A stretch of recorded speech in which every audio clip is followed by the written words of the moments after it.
Yesterday was a wild day one. Today is going to be an exciting day two. Jordan will be joining us shortly. Right now, I do have a special guest, Greg Crease of the Aqua Coral Report. I believe also a contributor for Sports Illustrated and A to Z Sport. Did I get everything there? I've never contributed to A to Z Sports, but yeah, other than that, you got it right, Brett. What's up? Not much. I was telling you before we jumped on, went to dinner, told you to be ready for 6, got stuck in traffic, all that fun stuff. Jump in, get locked out of my work stuff, and I'm like, that's a Monday problem. We'll worry about it on Monday. But yeah, yesterday was fun. Greg, you and I were talking a little bit earlier on X, and I told you I was definitely disappointed we didn't take Caleb Downs because that was my guy. Yeah. But the more I thought about it, I do like the idea of what the Dolphins have done and what Sully's done. And something I believe you and I discussed, and I think you've posted, he did exactly so far what he said he would do. What were your thoughts so far? I mean, that's pretty much exactly what I think. I went into last night thinking that if one of 3 players were there, I think it was Downs, Delane, or I like Spencer Fano personally. Yep. I just loved his movement skills. I know that, we've got a lot of Hurricanes fans out there, so there's a lot of pushback on anybody who wasn't Francis Mauigoa or Ruben Bain. But when we got to the pick, and it'd be one thing if he was moving out and dropping like five spaces down, but when you're swapping with the guy right behind you, you know that you at least have probably 2 players in mind, if not 1. And I look at it as Sullivan played the hell out of the Cowboys is kind of how I take it, because either one of 2 things is going on. One, he either bluffed that we wanted Downs, which maybe we did, and just had 2 players we were okay with, or he bluffed that somebody else wanted to come up and do it, because there's absolutely 0 reason to give up 2 5th-rounders to move 1 spot when that other, the other team's going to be picking right behind you. So I feel like they knew what they wanted to do. He pulled off a little bit of a coup in landing some extra picks. And I can understand people not being stoked about it, but I kind of am. I'm pretty happy with both picks, and I love Chris Johnson. I think he's a great scheme fit and real physical guy. I imagine, we talk a lot about boundary corners as if that means outside, but in Hafley's system, the boundary corner is probably going to mean the short side, and that's the guy that's going to be your physical corner, want to use the sideline and stuff like that. And Chris Johnson's perfect. So here's Jordan. What's up, Jordan? What's up, Greg? Yeah, Jordan was coming back on meeting, and he said his meeting ran late too, so that's why we apologize for keeping you waiting there. No worries. The NFL draft doesn't really factor in West Coast time into what they're doing, Are you on West Coast time? Yeah, I am in San Diego. Oh, 2 guys with places. So you probably are all over the Chris Johnson pick, first of all. And secondly, it's funny. I moved out here recently, and so I move out here, and then a guy from out here gets taken by the Dolphins. It's funny. Not to get too personal, but where did you end up? Where do you live? Like just outside of San Diego. All right, I lived in Carmel Mountain Ranch, and my first job was San Diego State. Oh, really? Yeah, that was my first job in football. Oh, wow. So, it was pretty cool. There are worse places to end up than out here. Oh, man. I mean, weather-wise, the best city I've ever lived in. So I was on the golf course the other day, and it started raining. And yeah, exactly. Your face was my face. And it was like the first time since I moved out here that it rained at a time that we weren't planning on rain. Yeah. And look, for the people listening, if there are people from Florida, like San Diego rain is essentially our version of like pretty much sunny. Like being in South Florida. And but I like stood out there for a second. I was like, you know what? I'm just gonna stay out here and enjoy the fact that it's 55 degrees in the middle of the afternoon and also a little drizzly. Well, before we move back to the Dolphins, I'll share one quick San Diego State note based on what you just said. In the back of our media guide and what they put in, game notes for teams, they always put the last time, and it'd be like the last time somebody ran for 100 yards, last time he passed for 250, blah, blah, blah, blah. Last time it rained? Literally. The last time it rained at a San Diego State home game, and it was like 1994 or something, and we were, So anyway, yeah, pretty cool. Well, to go along with the San Diego theme, you were saying Chris Johnson. Would you say he was probably the best fit for the Dolphins from the cornerback spot? I mean, I love Mansour Delane if we had gone that route, but to me, Chris Johnson was CB2 in this draft. I mean, there's a lot of projection going on when you talk about McCoy, and his film was great in 2024. But when a guy literally doesn't play the whole season, what are you going to do? And Johnson literally, like, game after game after game after game, was consistent. He's a ball hawk. He's physical. He's kind of like, I compared him to Dallas version Byron Jones. Not this guy that's going to blow your socks off, but just play in and play out. He's going to be physical, and he's going to be all over you. So, yeah, I really like the pick. And, I think they did a great job just in terms of adding stuff they needed. And in Proctor's case, I mean, I think we all recognize the upside. It's ridiculous. So, yeah. And I'm sure you guys got into it, but Greg, I'm interested in your thoughts on two parts. Number one, the trade down, and essentially, in some's mind, giving up Caleb Downs, which personally, Sully has shown us to this point that he's going to follow through on what he says, and what he says is what he means. And he said flat out last night, we were taking Proctor to left. Yeah. So kind of your thoughts on the pick, and your thoughts on specifically passing on a guy like Downs or a guy like Bain. Well, I didn't mind passing on Bain, and I know that's an unpopular opinion for a lot of people, but it is what it is. I did not see Sully being the guy to take the first edge rusher defensive end with sub 31-inch arms. It just doesn't match the DNA. You know what I'm saying? Yeah. So that part I didn't have a problem with. Downs. Go ahead, Brad. I'm sorry. I was going to say, great. To go along with that, you did a lot of extensive research on Green Bay's draft tendencies, and that is the one position it seemed they do not like. There is no outliers at the edge. It is, you got to meet these physical traits, and there's no exceptions. Other ones there are, but that's the one it seems no. Really, it's kind of only skill positions that they make exceptions, like corner, wide receiver, running back, stuff like that. Anybody that's front seven or an offensive lineman, they want them long. And the good thing about Proctor is he said right off the bat they can kick him inside despite his height. I understand people. I saw somebody post a concern that he was too tall to move inside. That's what you think on a guy who's 6'7", 300 pounds. They're gonna topple over a little easier. They're gonna get off balance a little easy.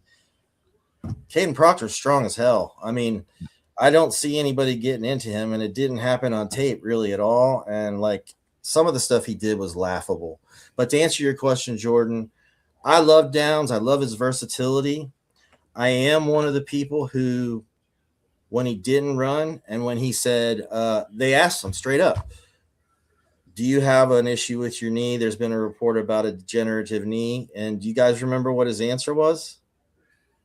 It was basically, I don't know how that got out there, but dang. Yeah. Who did you hear that from?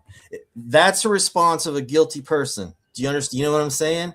That the response wasn't, I don't have a problem with my knee. I don't know where you heard that, right? It was, who did you hear it from?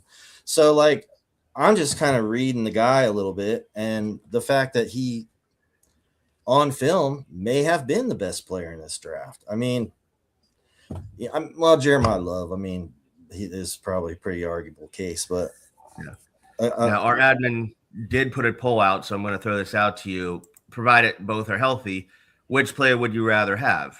A guy like Caleb Downs who could become Kyle Hamilton, or Patrick Paul right tackle clone, which I guess would be Proctor. And you always pick, in the situation we're in especially, I think you do have to say, look, if he's going to be what Patrick Paul was, and you could probably argue he has a higher ceiling than Paul.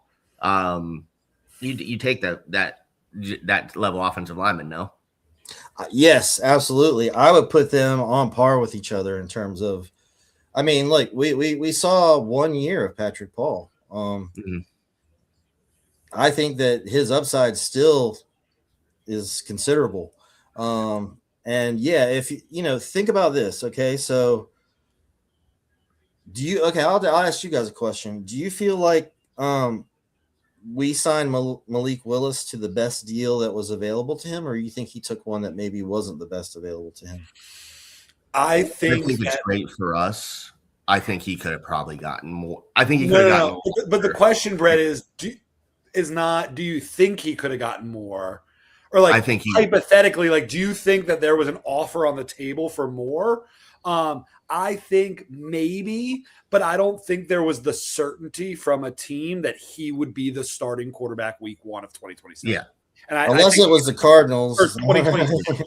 But yeah, I just kind of feel like, and again, nobody has said this, but I mean, look, there's no denying he took a team-friendly deal. I mean, from the length of it, the dollar amount, all that stuff. So I haven't really heard anybody say this yet, and you're not going to go draft somebody just for Malik Willis, obviously.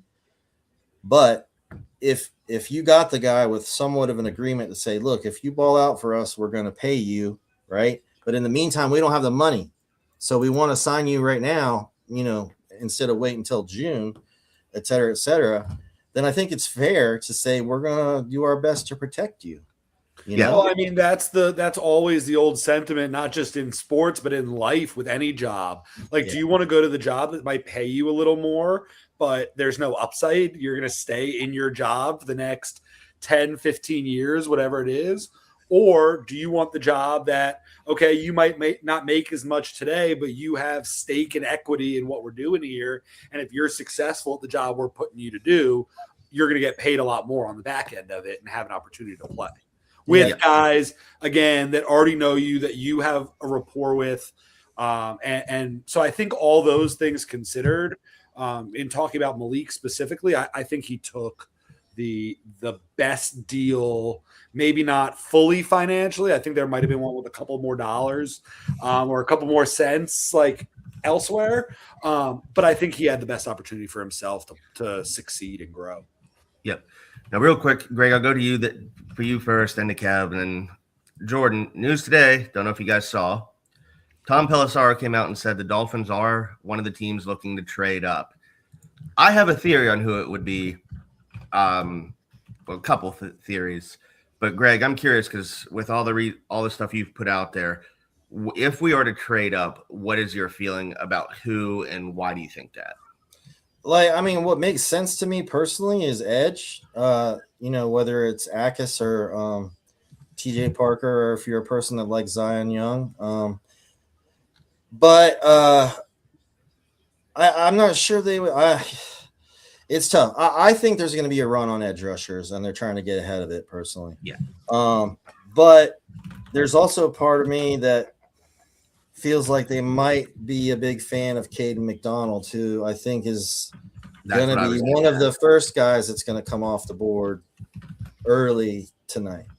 So I was going to say Caden McDonald. Yeah, I have a feeling that's, if they do trade up, that's the goal. But if you're asking me who I want, I hope TJ Parker or I love Anthony Hill too, to be honest with you. If you guys have watched a lot of him out of Texas, the linebacker. But in terms of need, we desperately need somebody who can set an edge, as you guys know. So that's what I had said after the round last night. I put out that if there were 3 players that I'd be willing to trade up for, it was Caden McDonald, Denzel Boston, and McNeil Warren, safety. Like I think that those are, when I look at the players that are available in round 2, those are 3 that I can pretty much look at and guarantee that they're not going to be there at 43 when we pick. So if you want one of those guys, and look, one of them may fall, but I just don't see it. And then you start looking at what position is going to go. I see that 3 edges went in the 20s last night, which means that if you had 7 that you really like, You now have half that number in the last 10 picks of last night. So I wouldn't be surprised at all if it wasn't one of those three players, if it was an edge. Yeah. Kev. I'll always say, especially with the Packers, you need to follow the top 30 or Packers equivalents. You need to follow the top 30 visits because that is actually who they're likely going to pick. So it's Caden McDonald. It's R. Mason Thomas, who they brought in on a local top 30 visit. It's Denzel Boston, who's still on the board. It's Emmanuel McNeil Warren, who I believe they met with, and AJ Halsey would be the other one. Halsey might be a little bit more interesting because I think they probably don't necessarily need to trade up, but you run the risk, I think, of once one of those safeties goes, do we hit that run like we saw with offensive tackle last night where teams are like, okay, well, that first domino fell. Now you're going to see 3 or 4 go just quickly off the board because I think you're in this position where teams are probably higher on Halsey than I think the general consensus is. Agreed. It wouldn't shock me if he's one of the earlier picks in the second round. I think the first thing you see is a run on defensive tackle with Caden McDonald, with Christian Miller, with some of those other guys who are just kind of on the fringe who didn't get picked day one. You thought maybe they could get picked day one. And then the biggest question mark is where does Jermod McCoy go in all of this? Because Jermod McCoy's still sitting on the board. And is this a Will Anderson situation where it's a pretty quick wait for him on day 2? Or how concerned are teams about that injury? Because I think once he keeps falling, value, position, need be damned. I think you just got to go take the best player on the board. And if we're getting to like pick 38 and he's still on the board, you would have a tough time convincing me it's not worth trading up to just go take a chance on a talent like that. And I think that's kind of where I'm at with this is like, if you're trading up, I think it should be for Emmanuel McNeil Warren or Denzel Boston, because I think they're the two most talented players left on the board outside of like CJ Allen, but I don't think they'll trade up for a linebacker. And then once one of those goes, I just think you'd have a really tough time convincing me you shouldn't just go out trade up for Jermod McCoy, because I feel like that's one of those things where, you know, you probably look like a fool initially, but man, if he stays healthy, that's one of the best players in the draft, and you're getting him middle of day 2 or round 2. I would have a tough time convincing me that's not the move. Yeah, I do like McCoy, but Greg, I'm curious to hear your opinion. It does sound like he's going to need another knee surgery and might be out this year. So do you take him early and just say we can afford the red shirt, or do you just say no, he's off the board completely? The Packers history would tell you they won't do that. They won't take him if he's injured at all. I think the fact that he did not get taken in the first round speaks volumes, if you want to know the truth. Yes. And from what I understand, it's not even – I might be speaking out of turn on this little piece right here, but I read something earlier today that it's not even the injury that he was originally dealing with. It's a side piece of it that could be degenerative and needs to be fixed. So the concern among teams to me feels palpable. I would not move up for him. There's no question I wouldn't move up for him. I also kind of think McNeil Warren might be available at 43. But overall, like, I also think there's some good safeties to be had a little bit later. At least that some of the names you'd look at. I mean, like, this might even be day 3, but I'm a big fan of VJ Payne. Have you guys watched any of him? Well, Kev is on mute, but he's a Kansas State guy. Yeah, I love VJ Payne. I mean, he's not like a coverage guy per se, but he's got long arms. He's a long player, and I think he'd be a good he's definitely a hybrid player. He's definitely a safety you'd put in the box, and he'd cause problems. He's a great tackler. So, I mean, that's one. Let me look at my board real quick. I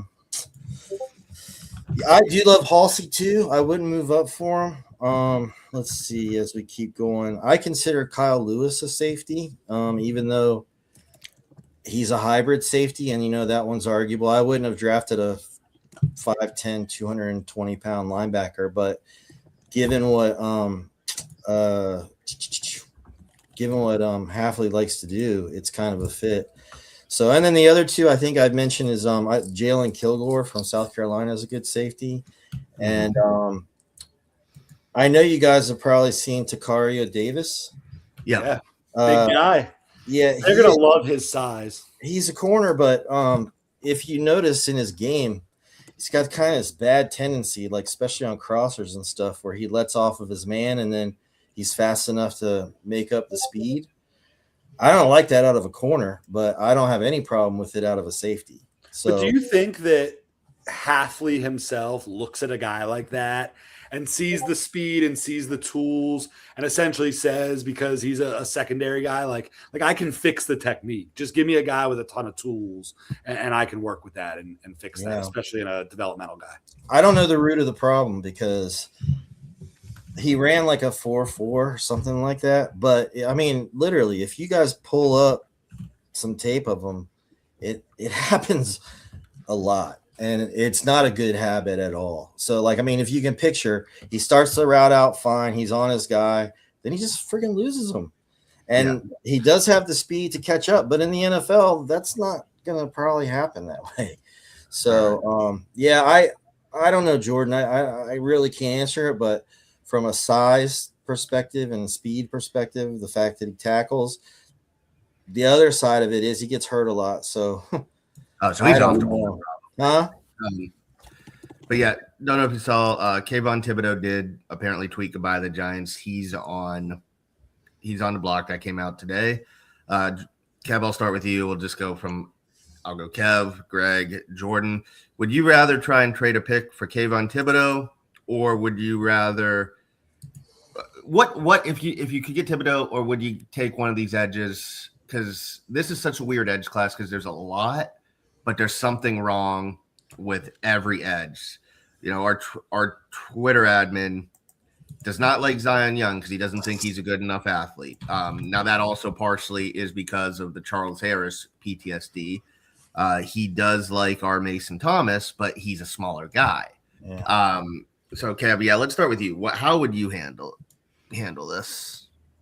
And Jordan pulled up his contract. What's the package that we're looking at here? No, well, that's, I think, what Brett's saying. If you were going to trade for him, as the pick is in for the 49ers to start the round, I think that's their first pick of the night because they traded out last night.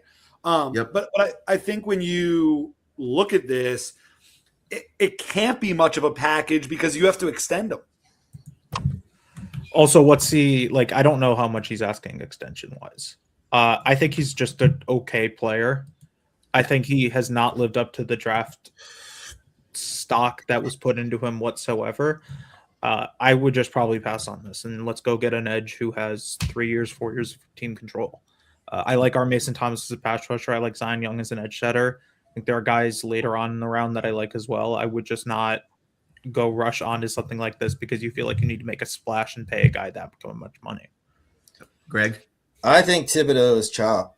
I think he's the same player, and that's not really what we need to add. And on top of it, given the financial circumstances of the team, I don't see them taking on a 26-year-old guy and paying his second contract. So I would not do it.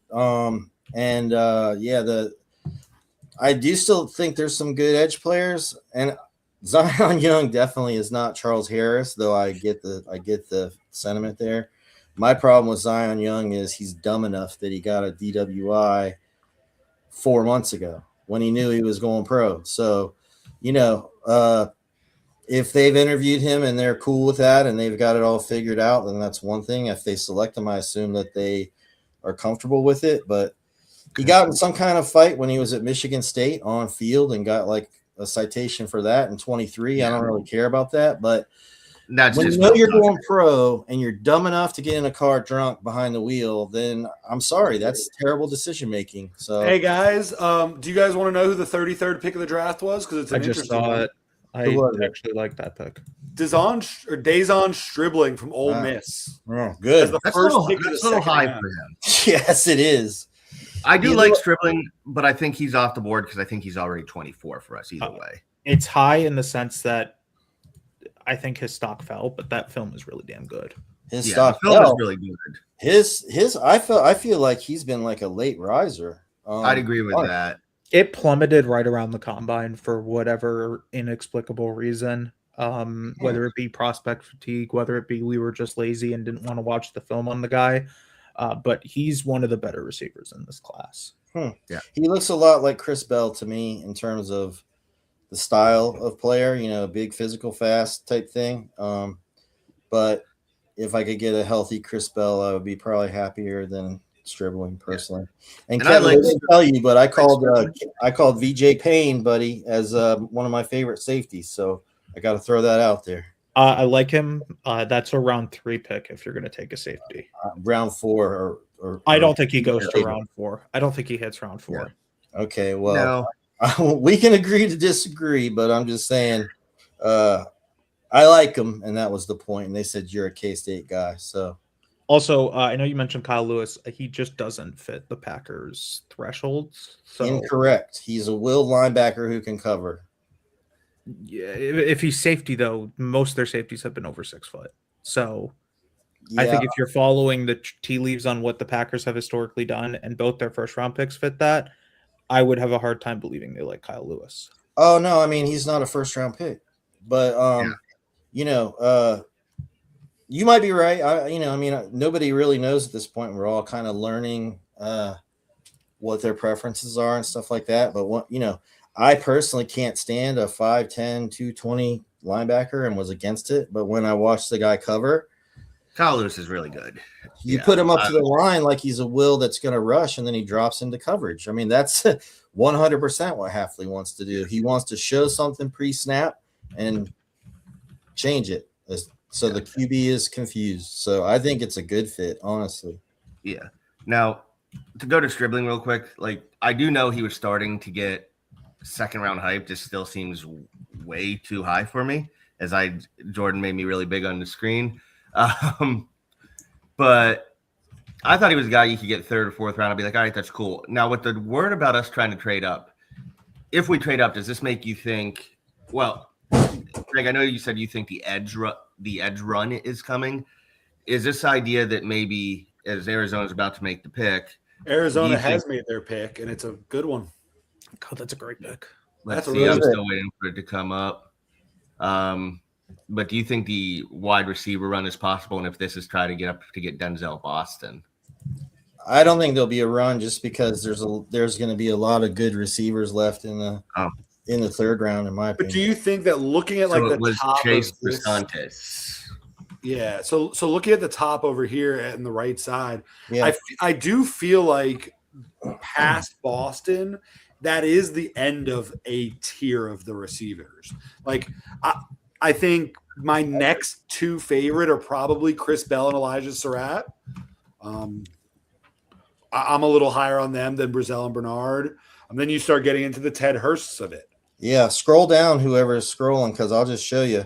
When you get down to round 3, you're going to be hoping for Hurst. I don't really love Bell, but to me, Lance, Lane, there's a whole group of them that should be here. Well, you see that the Bryce Lance, Christian Watson comparison 100. is just so easy to make. And I mean, their numbers are the same. Yeah. I'm really high on, and we talked about this last night. I mean, Josh Cameron, Eric McAllister, CJ Daniels obviously has the conversation or the connection to Malik Willis. Eric Rivers has a lot of high intelligence metrics from things I've seen out there. So I think he's somebody that a team is going to like. So I do think this receiver, I think we brought in Cyrus Allen. I might be wrong. We did. But I do think that a guy like Denzel Boston, who I kind of expect Buffalo to pick here, but I think he is probably the end of whatever that tier of receiver is in this draft. Yeah. Now, before we get to wide receiver, just to talk about Brisantes real quick, Greg, Kevin, you guys handle this. But Kev, you were here too last night. We talked about this. One of the things that got me, so Greg, I'll let you know this too. One of the reasons that I really turned to be like, okay, I get the Proctor pick, is the offensive line class just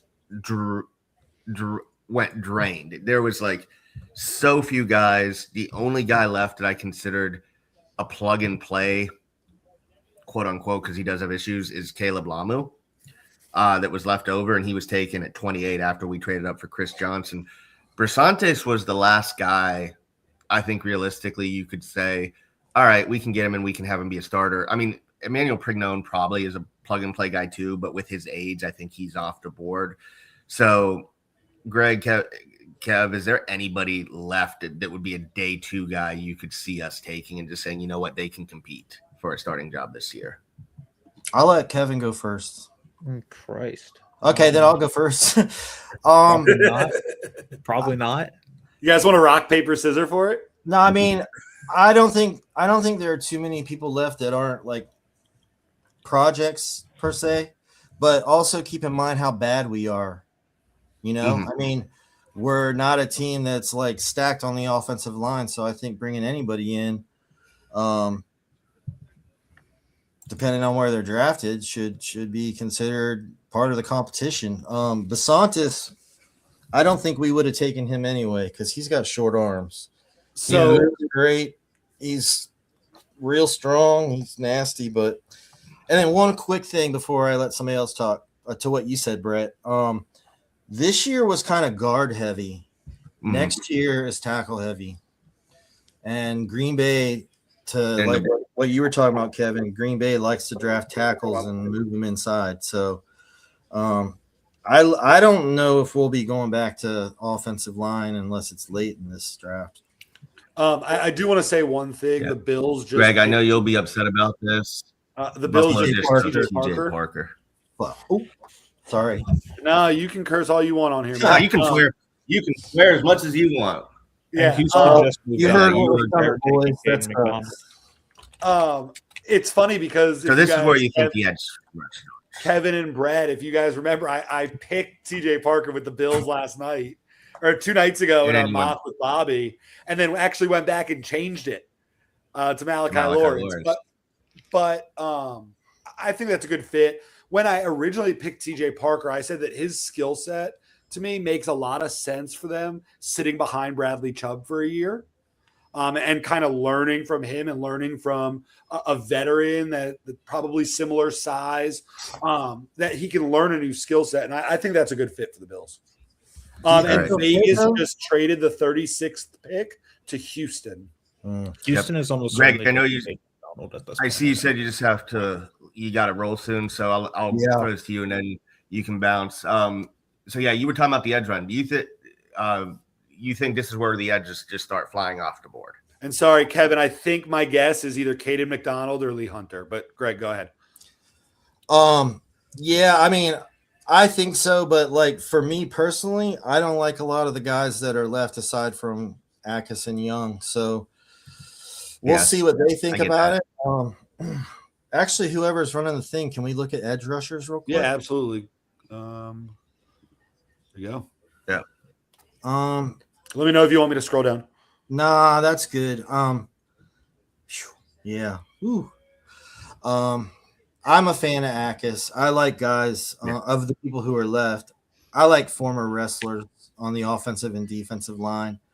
They usually have strong hands, play with leverage, stuff like that. The funny thing about what you said, I don't think TJ Parker will sit in Buffalo because if you think about it, the guy they let go is the guy we might pick up. Epinesa. Yeah, Epinesa. Epinesa, yeah. You talk about sort of a similar skill set in terms of, I mean, I think Parker has more potential, obviously, as a young guy, and he did show some good pass rushing, but in terms of a guy that can just jam his arm into you and hold the edge, they might have it. I don't know who else they have on that roster, but It's Chubb and it's Greg Russo are essentially so they got a good rotation then. and that's why I think he comes into a good situation because he's not going to be expected to do a lot. He's going to be expected to be a complimentary piece year one. Yeah.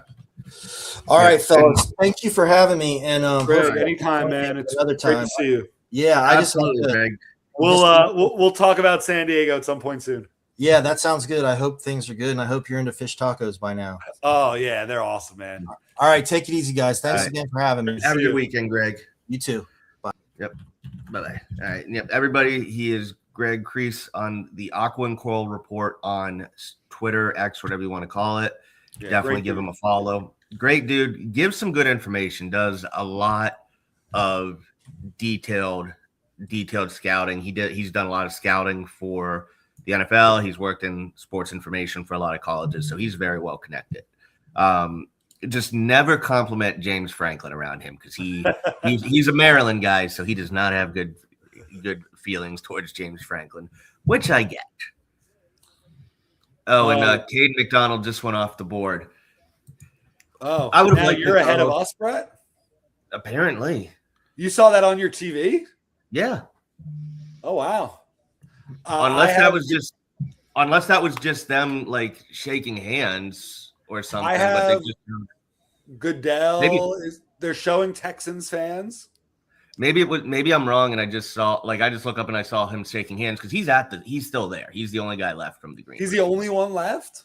Yeah. Yeah, they kind of have him like a charity case. It's kind of weird. Oh, So like Roger Goodell went up and spoke to him yesterday. There you go. you know, it would have been It was funny them if Roger shaking Goodell hands. would have just walked out with him already in the Texans hat and allowed him. That should be the thing. If you're the last guy in the green room, you should get to announce your own pick. So here's the thing, and if they make it, because Mr. S is saying it was McDonald. Mr. So S it said it is. was McDonald, so he's spoiled again. Well, he said it was the pick. I thought I saw it. Yeah, they just announced it on my TV. It is Caden Yeah. McDonald. Yeah, they just So announced it. if you would switch the Texans' first and second round pick, I think people would be saying they're killing this draft. Bobby manifested that, by the way. He did. Caden McDonald, I would have loved him, but at the same time, I was talking to Mr. S earlier today and yesterday, and he's just like, I don't see the need for a D tackle right now. But he would have been so good to have here. Yeah. Fun guy. I do feel bad. You know I'm a big fan of Caden McDonald. So Yeah, I think that's a excellent pick. I think he's a stud that's going to be in the middle of that defense. Like Yeah. A+ for them so far. I think Rutledge was a little high, but like you said, if they would have taken McDonald at 28 and Rutledge at 36, I think people would be like, "Wow, they got better today." Yeah. What are your opinions, Kev? I think they've had a good draft. I think Yeah. Cleveland Rutledge is a terrific player. I think we need to I get it right. Probably don't take him in the first round, but whatever, they end up getting the guy they liked in the second too. And I mean, this is how you build a team, I think, to win in the AFC is you just got to be physical. And man, Caden McDonald, Keelan Rutledge are physical ass football players. They're going to go put you in a room and go beat the shit out of you. And so I love it. I really want to see what they do after this, especially once we get into like the third round, the fourth round, they still have some picks. There's a lot of stuff they can do to really make this interesting. Maybe add a couple weapons to help him. Yeah. So we're still a couple picks away. Are you thinking we stay put or do you think we still try to move up? And Mr. S, let us know if we do move up or if there's any trades while we're talking. I wonder if they're waiting for one player to go and then it's like, okay, maybe we have to now. Like, I wonder Is if McDonald that guy. I mean, unless maybe they love Christian Miller, but They do like him. I feel like if you're trading up from 43, you'd have to love the guy to trade up. But I think you're also getting to the point once you get to like 39 where it's not that expensive to go and just. I mean, yeah, it's probably so the Texans. I have it up here. The Texans traded 38 and 91 for 36 and 117. Like that's what a 26 spot drop. Yeah, you could probably take that late third, the 94, whatever it is, and make it like 110. Yeah, or whatever the case may be, and maybe trade up if you like a guy. But I mean, looking at the board, to me, there are enough guys that I'm okay waiting 5 more picks. I might even be okay waiting 8 or 9 more picks. In general, what are you trading up for? Because I think Colton Hood goes pretty quickly. You're not taking another corner. A couple people are saying we should. A couple people are saying. I mean, I think if you're taking another corner, it should be a nickel corner. I like Boston. I like McNeil Warren. We both like CJ Allen. Christian Miller makes a lot of sense. I think Zion Young makes sense. D'Angelo Pons obviously makes sense. Hill and Hunter both make sense. Our Mason Thomas and Jacob Rodriguez and Yakis. I don't think they'd take Rodriguez. But I think the point is that there are enough defensive guys in this range that I think that there is a value to just waiting. I'm at the point where I think if you're going to trade up, it should be for Denzel Boston, and you should just insulted Mr. S's boy in Jacob Rodriguez, Kev. I think Jacob Rodriguez is a fine football player, but and he said there will be no Zion Young talk. Well, there will be if he gets picked in. Yeah, I mean he'll get picked pretty quickly here. So who's by us? If anybody's in our Discord, please make sure if we draft Zion Young, you are babysitting Mr. S tonight, because that would be the Mr. S Dallas Thomas Red Misting Award from him. But Kev, Jordan, please sell him on Zion Young. I think his ceiling, the reason why people don't love him is because he's not a pass rusher, and that's fine. The Dolphins don't need more pass rushers. They just went out and signed 3 guys who are or 2 guys in Uche and Ajabo who are like pass rushers only. Chop Robinson has not set an edge once in his life, dating back to Penn State, and he still can't do it in the NFL. And so I would be down for a guy who's first and second down, you can set and forget. And I think that's what Zion Young is. Like his physicality, his ability to play early down run situations. I think that's something that really opens up the Dolphins defense. Maybe I don't trade up for him, but if I can get him at 43, I think that's a no-brainer. Guys, I'm just going to mute really quick until after the Giants pick. Okay. So I see the pick is in. I'm wondering if Jordan already saw it. I'm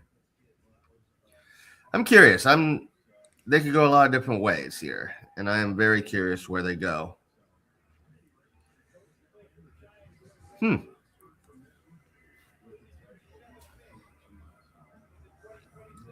There are going to be some people, I will say this because I just saw the pick. There are going to be some people who are screaming. Kev, did you know when you said Colton Hood's going to be off the board pretty quickly that he was going to be the next corner? I just kind of figured that they need corners. And so I kind of figured it'd be a corner. He's the best corner on the board that isn't Avion Terrell. And you're not taking Avion Terrell, who's a nickel only. So I think in general, that's probably a no-brainer pick for them. I think he's a good player. I think Reese, Maui Noah, and Hood is a pretty good start to the draft. Now, I will say there will likely be Dolphins fans who do this thing where it's like, they could have stayed at 30 and traded up and taken Colton Hood. That happened last night in Discord. That's was happening last Chris night. Johnson is a better football player. Clearly. Traded up and got a better football player. Why are we upset? I don't know. We didn't trade up and take him only because we had somebody else higher on the board. I don't even know if we would have. I'm not sure if we would have. Have we done any research on Colton Hood? As a team or us? As a team. We definitely have. I do believe they met with him either at the combine or as a top 30, but I do not remember which one it was. Yeah, I don't remember. If he was a top 30, I don't think it was. It was said, oh, look, Javon Holland's on the TV. He's considered pieces to the puzzle. People know me. I'm not the biggest Javon Holland fan. So. I mean, the other thing is 95% of the Dolphins' top 30 visits just have not been announced because we all found out yesterday that Caden Proctor met with the Dolphins. Yeah. And we were like, wait, what? So when do we start calling Proctor by his nickname of Crispy? Now. That's the coolest nickname ever. I'm sorry. There is someone else in this draft who's going today who is a D tackle from Iowa State who has the better nickname. Big Orange is a fine nick, or Big Citrus is a fine nickname. Big Citrus is a good nickname. But also, I think calling your offensive lineman Crispy is the coolest thing of all time. And I'm sorry, but having an offensive lineman whose favorite meal is a Krispy Kreme donut is awesome. That rules. Okay. So you guys have probably already seen the pick. I haven't seen it yet. Vegas is definitely taking a wide receiver, right? Matt Millen's making the pick? He is a Hall of Famer from. Once again, there is nothing stopping Matt Millen from making the pick that he wants to make. There is nothing stopping him from doing it. Kev, this is yours. Please explain this to me. This Hold oh, on, not I'm that not one. listening to what you're saying. You're muted. This comment. Grayson Halton, undersized 3-tech who can rush the passer. The Packers have done that a few times. Carl Brooks, I think, most notably. Wow, that's a great pick for Vegas. That's a very good pick for Vegas. Wow, he's older, but man, that's a damn good football player. Is that Pregnon? Yeah. I don't know. Do you want us to just spoil it? Go ahead and spoil. I don't care at this They point. took Traden Stukes. That is a very good pick. Yeah, honestly, the only reason he wouldn't be on the board is he's another guy who's he'll be 25 during his rookie season, right? I believe so. Yeah. He was getting some first round love. That age is an issue. And yes, people say Messidor, but Messidor had a dominant year. Traden Stukes is a very good player. I don't really see him as the safety. Like a lot of people are saying, I see him almost as a pure nickel, maybe a cornerback in our system. Yeah, I mean, I think he's a chess piece in any system, or at least he should be, because that's where he's at his best. In general, I think it's kind of going to be tougher to do the whole positional value or the age thing, because this is naturally kind of an older draft class. And so I think you do have to take some guys who are like 24, 23, just because that's how the board's going to fall. Do you think also, that's going to be a normal now with NIL? Is we're just going to get? Yeah, I mean, players? I think it's going to be normal too, right? Like, there's going to be fewer guys who are 21 years old in the draft are going to be the best players at their position, because it's a no-brainer to enter the draft at that point. But if you're not, like, if you're a 3rd round, 4th round guy, why would you enter the draft? Yeah.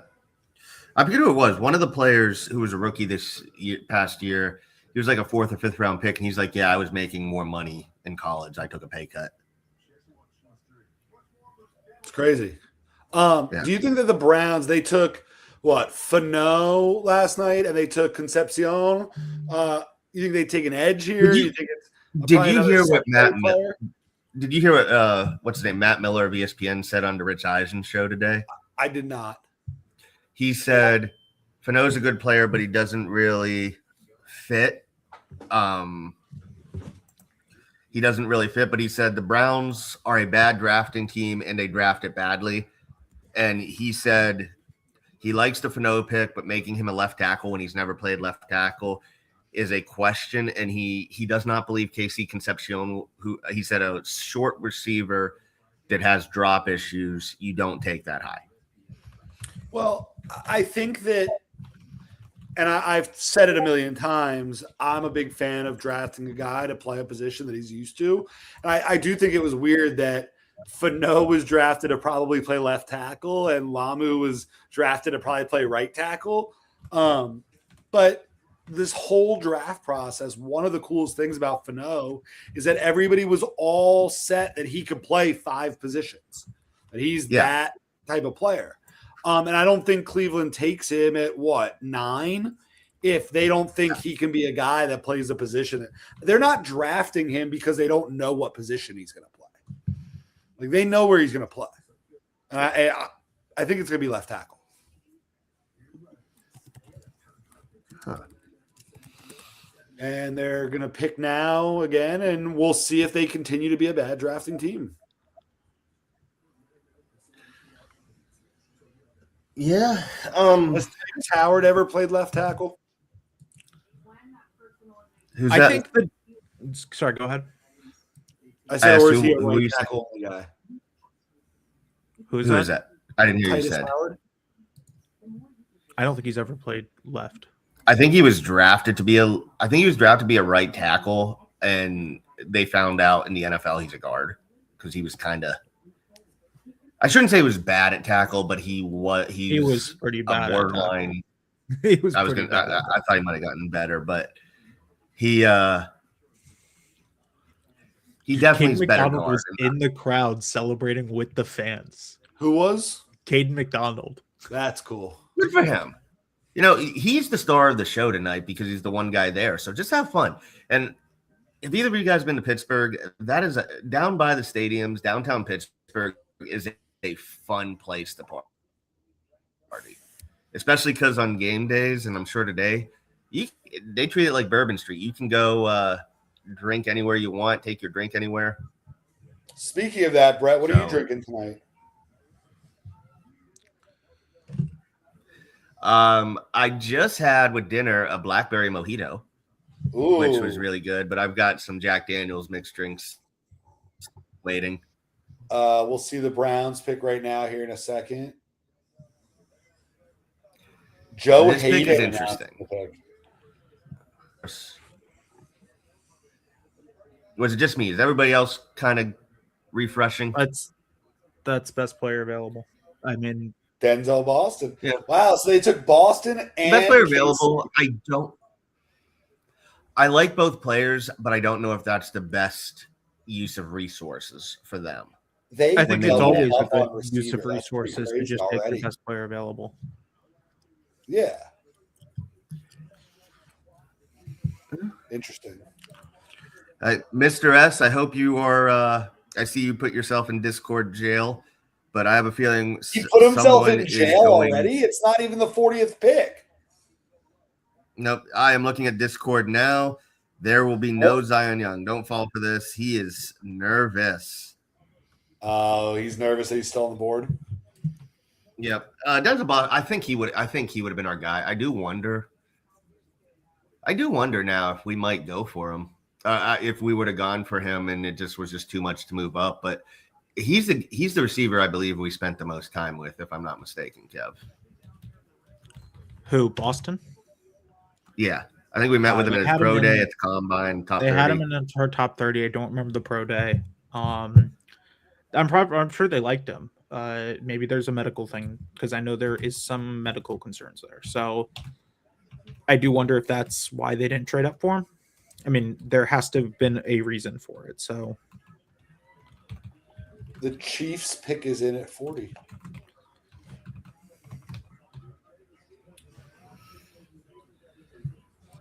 So I don't know what the Chiefs do. I honestly, I mean, I have no clue.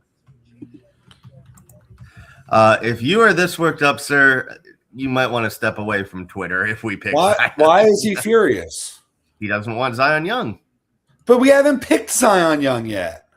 Do you know him? He gets The problem is now if it gets to the point we pick Zion Young, I'm gonna think he's seen it and spoiled it for everybody. all right. You know where this is going. Okay. You know where it's going. Okay. There Just it is. take a chill pill. Go black until Wow, the pick is okay. made. Go dark. That's the first edge off the board in the second round. I wonder if Mason this Thomas. will Now last TJ hour Parker. very quickly after. Oh, right. Sorry, I forgot TJ Parker. I refuse to believe the Bills are a serious football team, so I do not talk about them. Sorry. Yeah. I wonder. I think right now we have what 2 picks and then us. Yes. If you had to give Cav, I'll let you go first.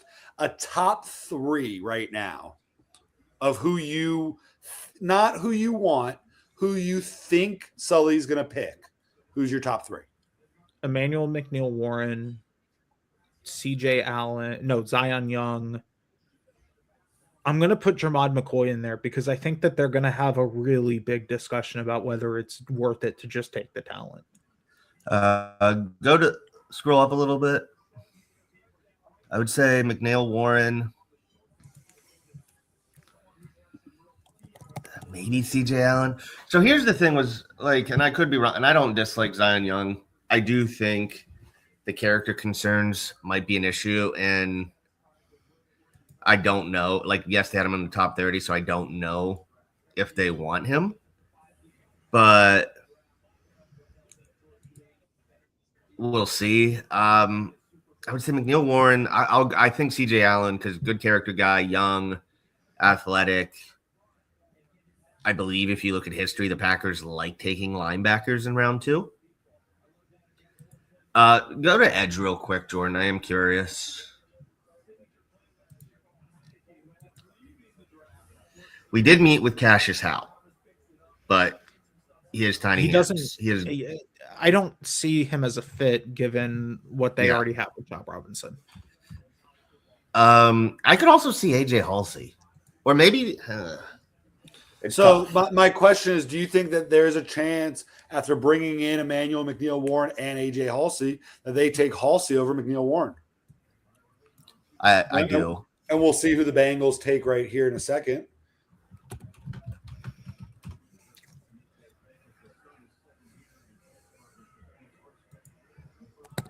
And there's one of the guys you were talking about off the board, Brett. Christian Miller. No, that's not who the pick was. Or did he go to the Saints? No, someone said he went to the Bengals, and it. No, the Bengals took Cassius Howell. Oh, Yeah, well, they need pass rushers, so kind of makes a little bit sense. yeah, And that was no. that was their first pick. Oh, that was their first pick. Yeah, because they traded for right. Dexter Lawrence. Dexter Lawrence was their first pick, technically. So I like did you Cassius give your Howell. three? Or Kev, what'd you say? I'm just going to quickly say I like Cassius Howell, but he would have never been a fit. Like, it just would have been redundant. Right. No, if Ruben Bain's not a fit, he's definitely not a fit. No. Brett, did you give your third? CJ Allen. I did think Christian Miller. That's not happening. Emmanuel McNeil Warren. Sorry, I'm going to say Zion Young. I can't. I just. So If if you look at I the would guys prefer- we brought in, it's Zion Young and Emmanuel McNeil Warren. Yeah, I would prefer Akis if I'm being honest. Less questions. Guys, because the Dolphins are on the clock, should we throw the sign up and leave until after the pick? Do you want to wait till the pick is in? I would wait till the pick is in. Yeah, let's wait till it says the pick is in. I'm going to say I would be shocked if they don't take one of Zion Young or Emmanuel McNeil Warren here.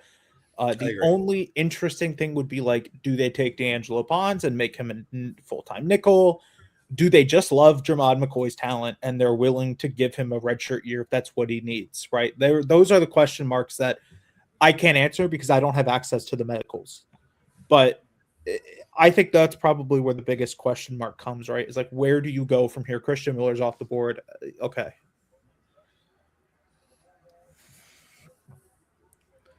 So, I mean, the guys we brought in were Emmanuel McNeil Warren and Zion Young. Did we bring in CJ Allen? Not announced. No. That's, again, the most places Right, I've seen. Christian Miller actually did just go to the Saints. Most of the places I've seen that have like their tracker has only has like 18 guys. And so unless they only brought in 18 guys, it's not a full complete list. I think they said 24 guys are confirmed for us. Yeah, so then we're still missing guys. It's possible they brought CJ Allen in. Possible they brought in some other guys we don't know about. Emmanuel McDormand was an announced visit though. So All right, so we are on the clock. It says. Do you think there's a chance we trade down? I feel like we would have heard about that already, no? Fair. We have 3 minutes on the clock from what I see. Yep. It would be cool with all the spoiling that's out there now if you could just get access to view like the real draft tracker. And see, We like, have done a lot of research on Carson Beck, and they expect him to go early. They're not. Stop. You're just now you're just making shit up. No, that was actually reported earlier. Brett, did you get spoiled and you're easing us? No, you're I did not. soft-launching us? I Carson did Beck? not. I Brett, promise only- you I did not. He's slow. If it is- Kevin, I want Sade. backup. If and it we is pick Beck, Carson Beck, there if has it to is be Beck, some sort of I- punishment for Brett. I If it's swear to Carson God, Beck, I did my not get reaction spoiled. afterwards is not going to be pleasant. We're still on the clock. We are still on the clock, which is interesting. Yeah, I did not get spoiled, and I promise you, if it ends up being Carson Beck, that is 100% coincidence. Do you think the Dolphins know they're on the clock? Maybe not. Do you think John Eric Sullivan's sitting there like, hey, man, are we ever going to get on the clock? Did you see the video last night of John Schneider trying to get a hold of Jadarian Price or whatever his name is? Yep. Yeah. Between that and Mekhi Lemon being on the phone with Yo, this alien, that's crazy. it's like that's a kind of common thing that you call a guy the So- pick before. This isn't Dolphins related. Pick but is the in, Cowboys, guys. See you on the other Cowboys side. traded for D Winters.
So,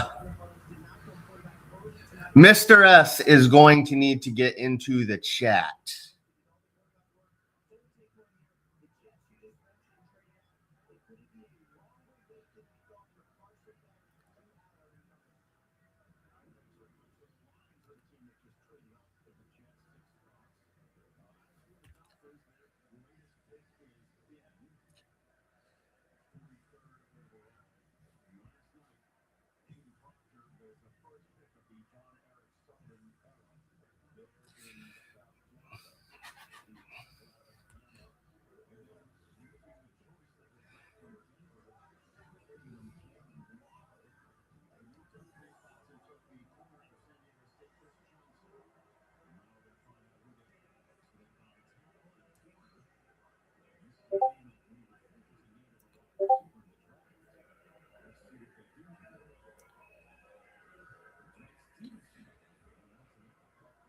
Whoa! Whoa! Whoa! Wow! That is a great pick. Meh. I'm very meh about that pick. Wow. My roommate just said that's awesome. There's the guy right there. Mr. S is going to be running through the streets. Mr. S Swansea might be naked right now. That's what I said. He is going to be running through the streets of Swansea naked. That will be the most normal thing Swansea's ever seen. So, go off. Have one, Silver. They took him, and there was the report the other day that he was the second-ranked off-ball linebacker. Yes. We've now picked two players that are non-skill position players that have scored touchdowns as offensive players. Because Jacob Rodriguez played a little Wildcat quarterback too. Someone And is they got excited. the green dot. And they got the green dot. I think that tells you what they think of Tyrell Dotson, by the way. Yeah. I think that really tells you what they Great think of pick. Tyrell Dotson, the football player. I think Tyrell Dodson having a meltdown like a month ago when everybody was saying he sucked tells you what they think of Tyrell Dodson as a football player. I think they kept Tyrell Dotson, not knowing what their next pick would be in the second round. And he's actually a little older. I think he's 24. So He is older. He's older, but I think they see him as a guy that's going to step in and lead their defense like right now. He's older, but he also played quarterback for like his first year in college. Because I don't think people really know this. He was like one of the better quarterbacks in that recruiting class. I believe it was 2021. Like this was like a guy who most people thought would be a full-time quarterback. It just never worked out that way. But I think you're getting an athletic linebacker who you can continue to develop. And I'm generally okay with that. Who was the guy that was like that got drafted by the Falcons? Last name, was it Anderson? Caden That was a quarterback coming out. Caden or something. Yeah. oh, Jesus Christ. This is usually I'm worried when he says this, but have some fun. Oh, Mr. S, go have fun, go cook. Like this is first of all. Oh, Derek Moore just went. Yay! Yeah, Derek Moore went to the Lions. Yay! First of all, like a very interesting pick. Like extremely interesting. So, but Kev, tell me a little more about why you're unsure about it. I just thought there were better players on the board. It's nothing about Jacob. I would Rodriguez's honestly agree. talent. I would agree. It's nothing about Jacob Rodriguez's talent. And you'll hear me say this a lot when talking about the draft in general is like, first of all, you have to draft with conviction. You have to draft guys that you like, not guys that are going to fit a consensus big board, because that does not matter. What a consensus big board is nothing if you don't like the player you're drafting. And I think what you're getting with Jacob Rodriguez is an athletic sideline to sideline linebacker who's going to make plays. And so in general, I like the pick for that sense. He was just not my favorite player on the board. And so I'm going to scout the player. I'm going to say it's a good pick, but it's not my favorite pick. I think there were just better players, but also Jordan Brooks and Jacob Rodriguez is going to be incredibly fun to watch. Yeah, And it is. In general, Yeah. man, this Two is also. Texas Tech linebackers. I Okay, forgot can- Jordan Brooks went to Texas Tech. I'll be honest. If there was a, because we were talking about Kalshi last night, if there was a Kalshi live line of what my next I would've- Dolphin jersey purchase is going to be, it would probably be Jacob Rodriguez. Hey, Jordan, remember, we do have the Discord meeting in Miami this fall. We do. Might need to. We do. By the way, Kev, you're invited. I was about to say, like, am I just not invited to the thing? No, that you I- are. No, but it's No, you're more invited. so. Yeah, it's more so that I have to travel across the country for it. That's really funny. Yeah. Also, BYU's quarterback wearing 47 is a war crime. Yeah. I don't care what anyone else says. That is a war crime. All right. I think I think that's a unfortunately pick. I got to get ready and head out soon. But before we do that, as we are looking at these sexy highlights right now, because we got a little bit just to piss Mr. S off because he's so excited. Do we trade up for Zion Young now? Dude, if you trade up for Zion Young, man, I'll be saying some stuff. Good stuff, by the way. But Off-ball linebacker. Brett, you know what you should do? You should bring us out with you. Just stay on. I $2 just have it on the phone. Dude, it is $2 drinks where I'm going tonight. I will Then be drinking. please. I will. Dude, it's night 2 of the draft. You think me and Kevin are going to sit here and talk about day 2 picks for the next? Yeah, there's going to be a point where I'm Yes. going to just get alcohol. Kevin, I'm almost Hold done on, with my first drink. Can let me you? get a drink. I will stay a little bit longer. Give me 1 All second. right, I will keep the show afloat. Brett, go get a drink. Kevin, go get a drink. I'm not going now because I have to tweet something first. But Okay, tweet. Okay, tweeting before you're drinking. See, Mr. S, if you're listening right now, you need to be kind I'm of just trying to tweet the Jacob Rodriguez athleticism card. Wait, Kevin, I want to show you this. This is Mr. S. You ready? This one first, and then this one, and then this one. He has said multiple times that he would have picked Jacob Rodriguez at 30. And I will say that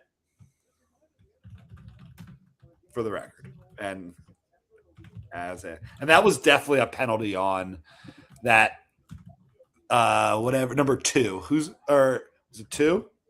Yeah, Lee Hunter. Why is 50? Dude, that's also an eligible man downfield. 58 is 10 yards down the field. 58 is behind Jacob. Oh, that's UCF. 58 is playing linebacker. That is UCF. That is Taven Jackson throwing that ball. Wow. Yeah, we were not very good at football this past year. Brett, what up? Oh, all right. So I've got like a couple minutes. Cheers, little Jack Daniel Southern Peach. Cheers, boys. I'll Cheers. cheers you with my old Celsius. Brett, Yeah. stay on. I'm going to go refill this since I'm now taking the reins. And you could stay on and keep everybody busy while I do Yeah. that. Once you get back, I'm going to head out.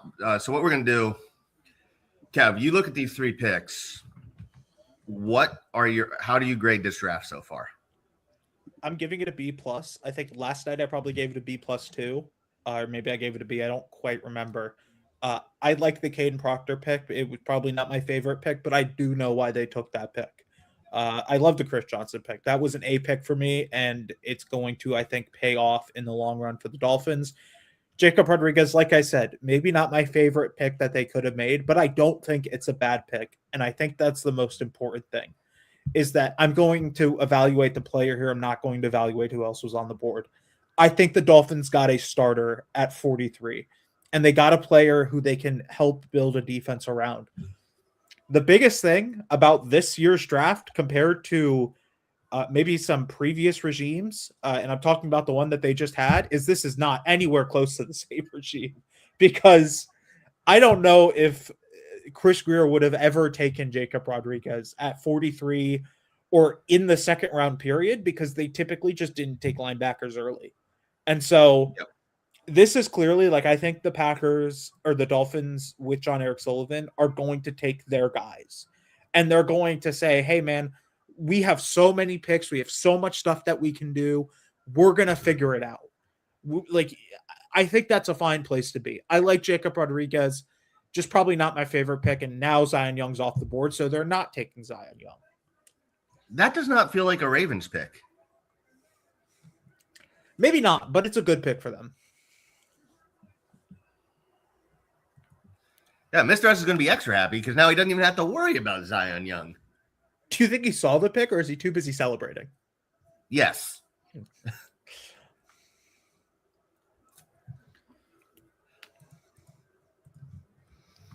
Yeah, good for him. So what do we do? As soon as we get back, I'll leave it. What do you think? What do we do at edge now? Or are they just going to say, you know what, we're just going to roll with what we got? Who's the best edges on the board? Jordan's the one with the control, but it would be Yakis, the Tennessee guy. Did I Dennis Sutton? Josephs. I don't like Sutton. Maybe they like one of those guys. Maybe they like a guy, day 3. Nadame Tucker is a pass rusher first, but he's a really good pass rusher. I don't know. Like, I think in general, this is a draft where you have to build your identity. You have to build your culture. You have to build it with your guys. These picks are going to be the most important picks of the John Eric Sullivan tenure because it sets a tone. It sets a tone of what this team's going to be or what it has to be. And I think that if you don't love an edge and you don't think he fits what you're going to do, don't take one. Like, the worst thing you could do is go take Zion Young if you don't think he's a perfect fit in your defense.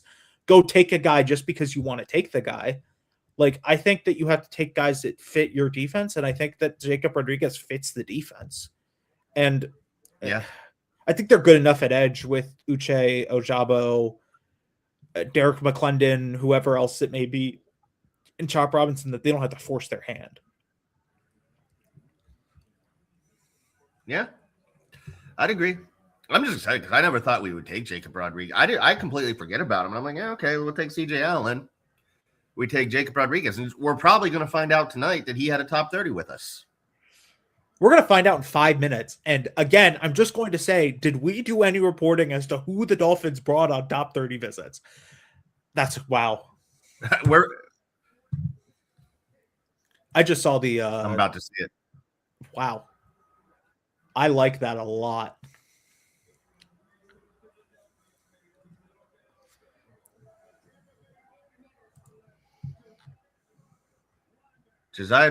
Jeremiah Troutter's kid. Oh, I think the Bucs have had a really good draft. Yeah. Yeah. I think the Jacob Rodriguez pick will make up for some people passing on Ruben Bain. Yeah.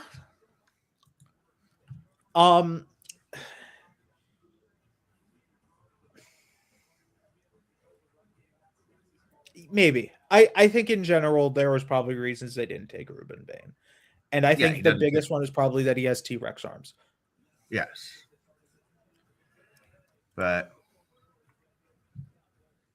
Jordan's going to come back up with his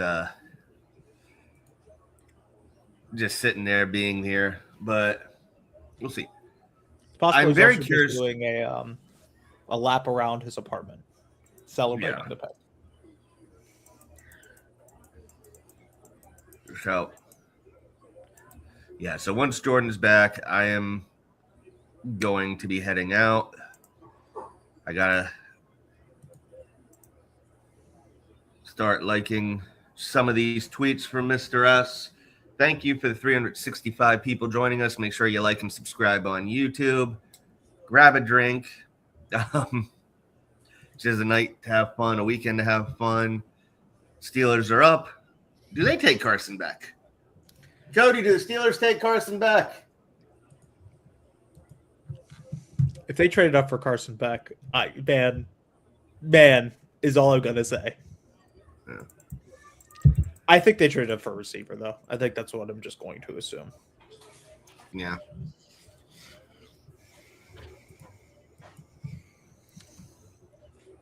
Or do they trade up for Gerard McCoy?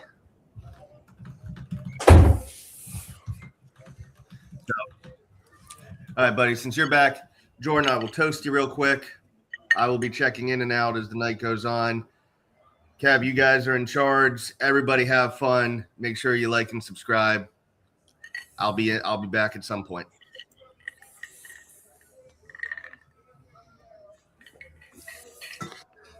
You better come on from when you're out. All right, Kev, what'd I miss?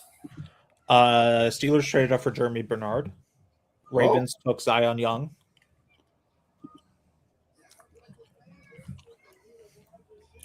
Oh, and Josiah Trotter. That's interesting.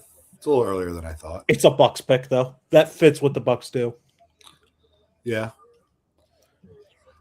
And Do you think we stay at 75, or do you think we're gonna look to be a little aggressive here? I think if the Dolphins wanted to have an A+ draft in my mind, I'd go trade up for Emmanuel Bicknell-Warren right now. Yeah. I mean, there are like 4 or 5 guys you could trade for in here and make it an A+. Also, AJ Hulsey. I would start thinking this is maybe trade up territory for AJ Hulsey. Yeah. Who do you think, looking through, we'll look through some teams. Do you have any teams in mind that you think have had great day 1 and day 2 so far? I haven't loved the Arizona draft. I like the Basatis pick. I'm a little iffy on the Jeremiah Love pick, and not because I don't think he's a good player, just because I think maybe taking a linebacker or running back at 3 with the picks you have interesting. Atlanta hasn't picked. Atlanta has not picked yet, so I don't have an opinion. I love this Baltimore draft. I think Zion Young, Vega, Ione is a terrific combo to build for Jesse Minter and his staff, and I think this is one of those drafts that becomes a culture-changing draft. I'll say I loved Carolina taking Monroe Freeling at 19 because it tells you that they want to continue to give Bryce Young every opportunity to succeed. And this is giving him every opportunity to succeed because you need to protect him. You need to keep him upright. You need to keep him in a position to succeed, but you also need to give him a building block. And I think Monroe Freeling is a building block. If they get a receiver later on in this draft, maybe at 51, man, I would be really excited about where they are as a team. Dallas has had a great draft. Dallas has done kind of the things I thought they needed to do. And finally, sticking in the division, I think Philly trading up for Mekhi Lemon. I mean, that's how you, whether it's to build with A.J. Brown or build after A.J. Brown, I think that's how you do it in the best way possible. Yeah, I'm reading Mr. S being so stoked. I found what Cleveland did like weird. We talked about that a little bit before. I think Dallas so far had a really good first round. I think they obviously need a defense, picking a UCF guy, and I think the trade up for Caleb Downs, I think they're going to look back on that years from now and be really happy with the decision that they made. If you had to pick a loser tonight, who would it be? Ooh. Loser last night. Oh, jeez. Pittsburgh losing on Mekhi Lemon.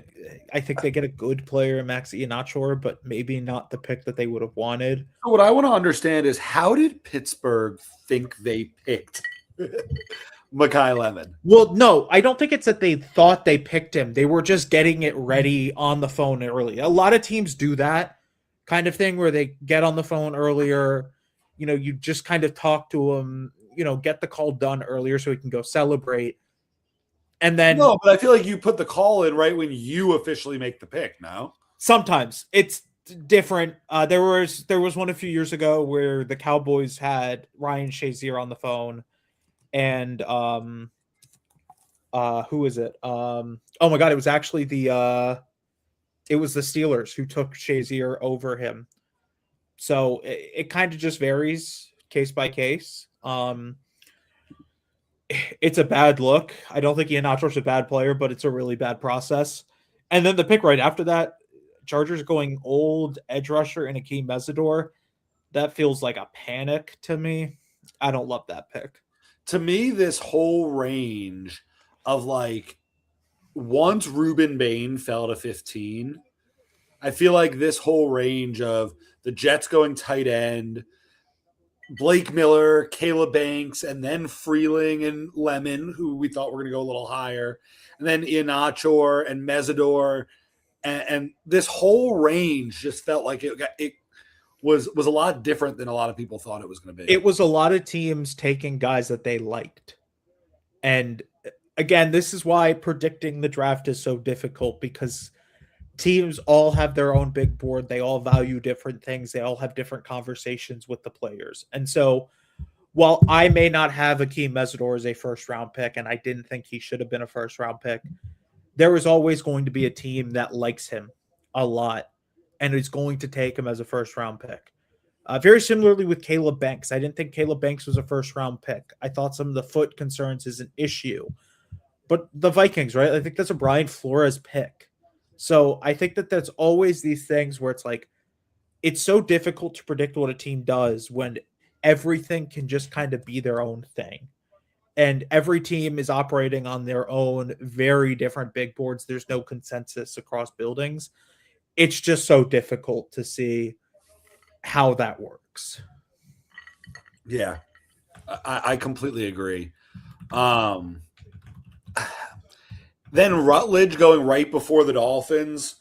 Do you think that the Bills were definitely going to take Chris Johnson at 28?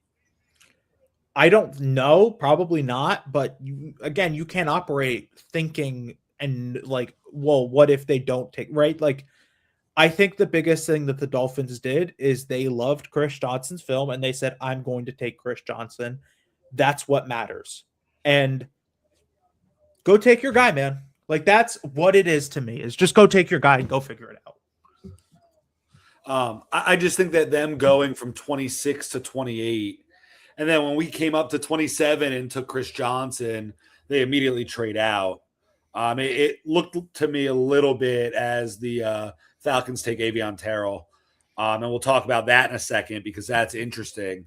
It seemed to me like the Bills might have thought they were going to get Chris Johnson and then move back. But correct me if I'm wrong, but is Avion Terrell not now playing with his brother? He is playing with his brother. Is that a first?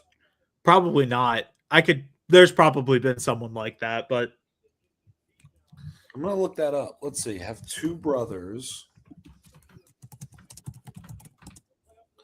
ever played on the same NFL team? Yes. Shaq Griffin. So the Griffins, the Okwaras, and Carson and Jordan Palmer. Right. The Okwaras were, I forgot about that one. Champ and Boss Bailey played together in 2008. Yeah, so that's a kind okay. I have a deeper one for you. There's a set that played for the Dolphins in the 80s. Played together on the Dolphins? That's what it says. They were known as the Bruise Brothers. Sure. I was alive in the 80s, so. Glenn and Lyle Blackwood. Those are names I've never heard of before in my life. Me neither, but I'm double checking to see if Lyle Blackwood is a real player. Glenn Blackwood is. There's something on MiamiDolphins.com about him. Yeah, I just saw a football card from 1982 that has both of them on there. How much is it worth? How much is a wow? Oh, so this is a duo card? Yes, it's a duo card. I want to pull this. I want to pull a picture of this up. It has both of. Do you want me to send it to the list Twitter? Yeah, that's fine. Okay.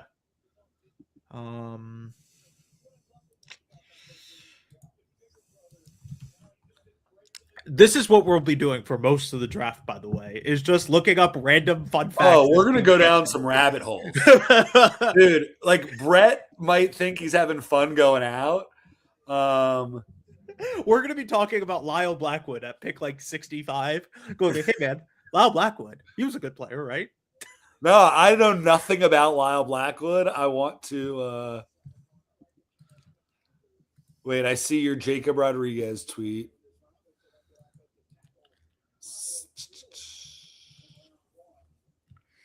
Dude, they didn't even go to the same college. Where did they go? Lyle Blackwood went to TCU. Glenn Blackwood went to Texas. So, arguably rival schools. Yeah, so they're both from San Antonio. Dude, somebody out there, one of the four, there are 438 people listening to this nonsense. Right now. Why are there 400 of you listening to us talk about Lyle Blackwood? But I hope, and I hope that you DM us with it. Like, somebody out there go and bid on this Lyle and Glenn. Ooh, Carolina traded up for Lee Hunter. Ooh, Oh, I love Lee Hunter. That's fun. Night. Does that make it 2 UCF players to 1 Michigan player? Wow. And the one Michigan player just went. It's like UCF saw that they tied it and they're like, no. One of you got to take them. So do you count in today's day and age, do you count somebody that transferred schools? Like, so does Lee Hunter count as a UCF player? I count him as a UCF player. I know that Pro Football Reference, it's kind of hit or miss because I looked at it yesterday. They had some guys who transferred. I don't know what their kind of leverage is for it. I think personally, if you play 2-3 years at a school, you're from that school, right? Like, I think that if you played multiple years for a program, you played for that program, right? It's not like you were just there for half a year, right? Or whatever the case may be. Lee Hunter started his career at UCF, played multiple years at UCF. I would count him as a UCF pick. I mean, we weren't competing with Texas Tech this year. I count him as a UCF player and rooted for him at Texas Tech. Kevin, I have an update and something I need to admit. I just bought the Lyle and Glenn Blackwood card. Let's go. $1.75. I'm gonna do more research on Lyle Blackwood. That's got to be a steal. That card for $1.75, like with shipping. Oh, was that $1.75 with shipping? It was $1.89 out the door. Oh, that's insane. To my PayPal. Lyle Blackwood was a 9th round pick. There are no longer 9 rounds, so one of a kind. His brother was an 8th round pick, and this card has both of them on it. Dude, this is Lyle Blackwood played a long time in the NFL. He played 14 years, 176 games total, and he finished his career with 35 interceptions. All right, I'm gonna pull up this card that I just bought. I took it down just because I was putting in my your information. Didn't want to get I'm not the brightest bulb in the shed, but I'm smart enough to do that.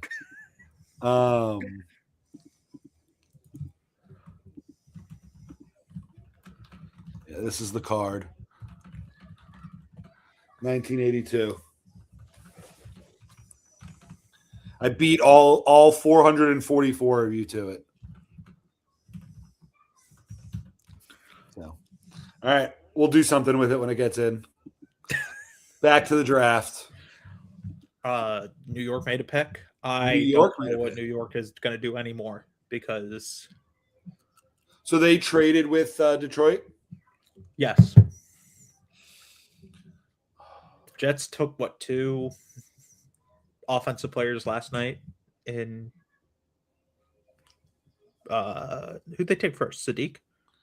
Sadiq and Cooper, yes. Yeah. They traded up into the first round again. And it's funny because I was talking with my buddy that's a Jets fan today. Sicko. But he was talking about how to him picking Cooper kind of lessened the frustration with picking Sadiq. Maybe. I think Sadiq's a really good fit. I do have some weird question marks about why you drafted Mason Taylor last year. If the plan was to take, maybe they just loved Kenyon Sadiq's talent. I was a big fan of Kenyon Sadiq, but it does kind of make it a little bit weird and maybe redundant in a sense to just have both of them together.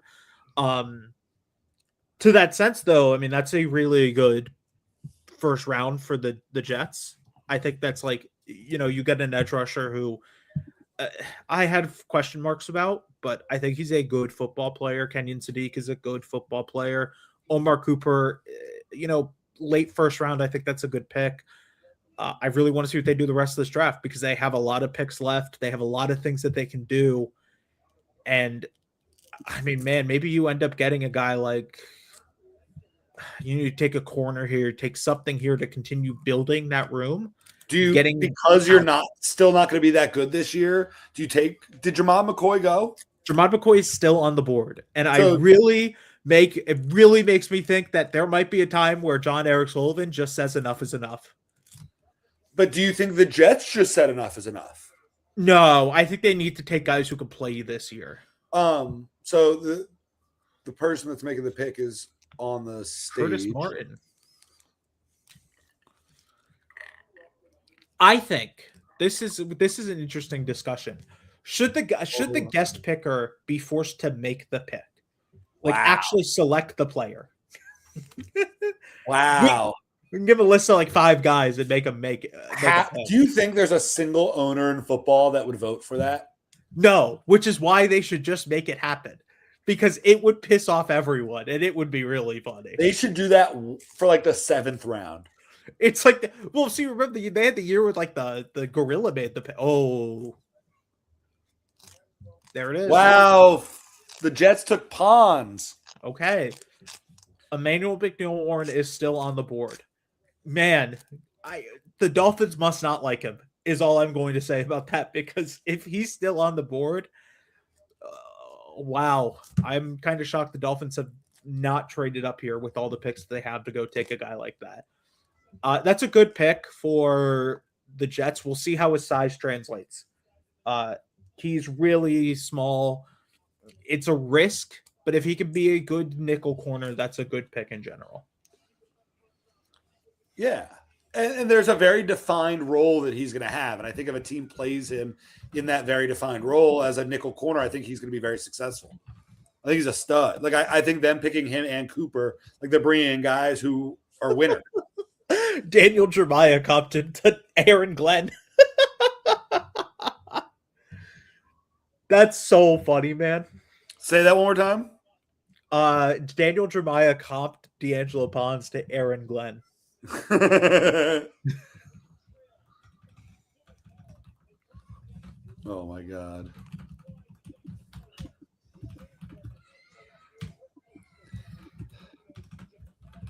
All right. Waiting on this thing to get. It says it will be to me by May 5th. All right. May 5th, you'll be the proud owner of a 1982 Lyle Blackwood and Glenn Blackwood card. And it will sit in the bottom of my dresser. You know what? What I'll do is I'll get it, and as we get closer to the season, we'll do something, and I'll give it away and send it to somebody. I will donate $1.89 back to the people. The Vikings are on the clock. Vikings have taken only Caleb Banks. I don't know what they're going to do. You think this is the point where a safety comes? Is this the Emmanuel McNeil-Warren pick? That would make a lot of sense. Like, I think he's fallen a lot further than I thought. I know they like to trade in Stokes, so maybe they take him. Like, I don't know for sure. I mean, it could be him or Halsey. I would be a little surprised if another safety went before McNeil-Warren.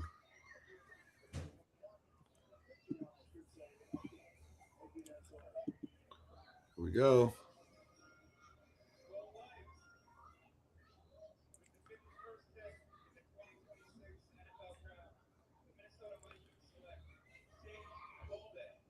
Oh. Okay. Wow.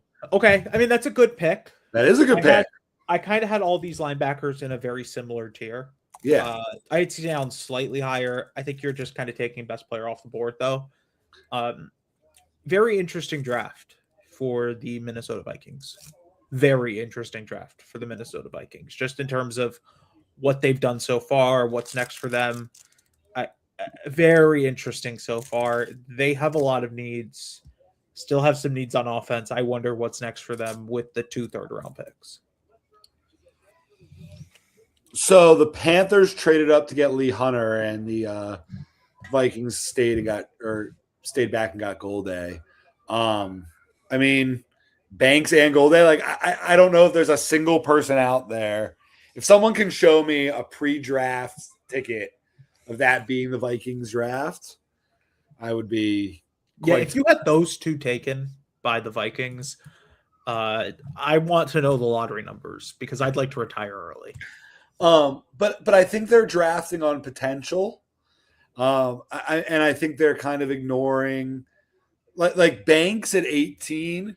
I don't know if there's a player they could have taken at 51 that you look paired with Banks at 18 have been like, okay, like that similar to what we were talking about with Houston. Like Houston drafting Caden McDonald was the perfect player to make the Keelan Rutledge pick look reasonable. And I just don't think that Goldie is that guy here. I don't know. We'll see. What do you think about the Vikings quarterback situation? I would be shocked if it's not Kyler Murray. So, yeah. Do you think that so do you think that it's done with, or do you think that simply Kyler Murray is going to beat out JJ McCarthy? I think he'll just beat out JJ McCarthy. Yeah. Do you think they look to trade JJ McCarthy? Who's going to trade for him now? I don't feel like that value is the lowest it could possibly be. It is interesting that since we picked Jacob Rodriguez, 2 other inside linebackers have gone. Did Sully start another run? Dude, if he has done this twice, if he has managed twice to. So let's look at it. We pick again at 75. What, 3 more linebackers go by 75? I could see 2.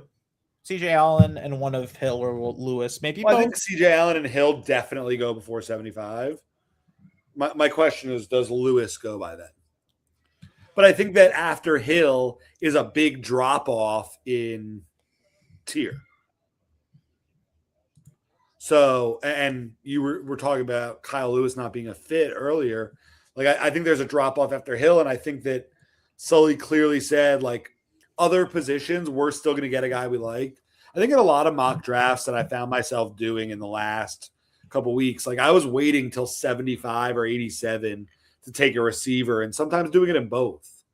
And like that was a position I felt like I could get a little later, while positions like linebacker and positions like offensive tackle and sometimes even corner felt like they were drying up a lot quicker. And I think Sully to me, as we see the Packers making a pick here soon, he's read the board pretty well over the last 2 days. He has. I think that like it's clear that they're just taking guys that they like, but I think that he also knows that you don't want to be second on a run, right? You want to be the first on that run and take the guy that you love. Because it does get a little bit weird if you're like, okay, well, maybe they loved Goldie, they loved Jacob Rodriguez. Let's say they don't take either of them and say, okay, we could trade up. Well, now the minute that Goldie goes, you're competing with other teams for that guy, right? Like there are going to be other teams who, if Jacob Rodriguez is the best linebacker available, maybe there's a team later on in the draft who goes, man, I really want Jacob Rodriguez. How do I get Jacob Rodriguez? And so the easiest way to combat like runs is to be the first to start a run. Because like if multiple linebackers go now, okay, cool. It was clear the Dolphins were not getting the linebacker that they wanted at 75, and it would have cost trading up. So I have no issues with the Jacob Rodriguez pick, especially if multiple linebackers go in the second round. CJ Allen they spent time with, and Jacob Rodriguez they spent time with. And for me, when it comes to picking defensive guys, until proven otherwise, I'm going to trust Hafley to make the decision. CJ Allen also has some medical concerns that I think could be pushing teams back. Who's that? CJ Allen. But I feel like Sully probably, when it comes to offense, Hafley has a say in who's in his team, but Sully makes the ultimate say. But I do think when it comes to defensive players, Sully's gonna kind of get Hafley's input on guys, and I'm sure with guys picked this high, as the Packers take Brandon Cease, who we'll talk about in a second. I think that Hafley probably said like he's very comfortable with Jacob Rodriguez wearing the green dot in his defense. Yeah. Cease is a no-brainer pick, by the way. That's just such a Packers pick at corner. I think that again, right? Like you have to love the players you take. And I'm going to sound like a broken record the entire draft night saying that. I don't think they've made a pick where it's like a major reach in terms of that value, right? Like Caden Proctor probably is not the pick I would make at 12, but most people had him going by pick 23. So, it's like a 9-pick difference value-wise. Jacob Rodriguez likely goes kind of early, mid-second round. CJ Johnson, I don't think would have been there in the second round. I think a team would have taken him. And so, they have not, they may have reached in terms of like consensus big board or just kind of general value, but that is very interesting of kind of just how they've done it. Yeah.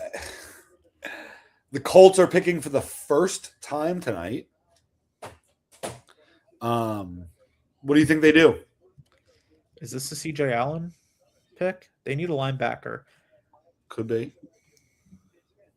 They could use another tackle. They could use another receiver. They lost Alec Pierce. Could this be a guy like Brazel? Maybe. This is a team that would take a receiver just to take a receiver. So yeah, absolutely.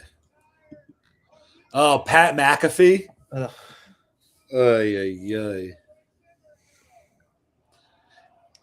I found it interesting that Cease went above McCoy.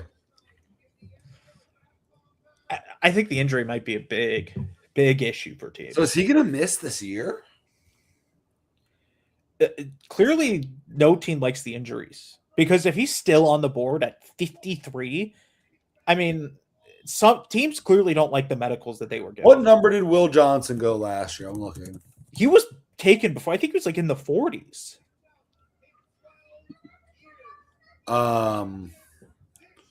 Will Johnson was taken pick 15 of the second round. So what's that, like 47? Yeah.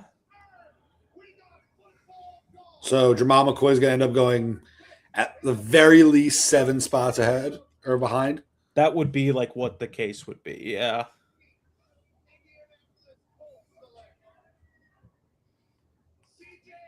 There he is. Yeah, there we go. This is the run on linebackers. We talked about it 5 seconds ago, and now it's starting. Yeah. Like Sully read it perfectly. And it would have been too expensive to come. You would have had to come up right now. Yeah. Like Sully crushed it. So the Colts get CJ Allen. That leaves one more linebacker that we think would have to be there for the next 21 picks in order for it to make sense that we're taking a linebacker. Like, yeah, it's very, I think, just generally interesting to see. Clearly, they knew that linebackers were going to go pretty quickly because I think they would have waited. There's still some receivers on the board, man. Dude, there are going to be receivers available at 80, 75, 87. There might be fucking receivers available in the 4th round that I like. Yeah. I think that the way teams are dealing with injuries and look at injuries, I think Chris Bell will probably end up on day 3. Like, I can't see him going anytime soon. Like, there's no reason he's going to go ahead of Jermod McCoy from a team that cares about that. But I think Brazel, Surratt, Hurst, like all those guys, you would think about moving up for in this range. Yeah, I trade up for Bell if I'm moving up for a receiver. But I think Bell will be there. And I'm a huge Chris Bell fan. Bell's the receiver I like the most. I like him. I like the UConn receiver too. I think also Bell, Skylar Bell, We have a lot of bells in this year's draft. I kind of wanted like a Karan Butler, Rasul Butler thing there, Take or both we of draft them. Bell and Skylar Bell as the Eagles are making their second pick of the night. Is this Emmanuel McNeil Warren? Is he finally going? Yeah, is his misery going to finally they end? just take good players. Like, Because I mean, this is pick 54. So no, it's not. Oh my god! wait, hold on, don't say it. I'm not gonna tell you who it is, but oh my god! Yeah, he's gonna be a star. I think he's an okay player. I think he's a great athlete, but I think he he's fits okay well football there. Player.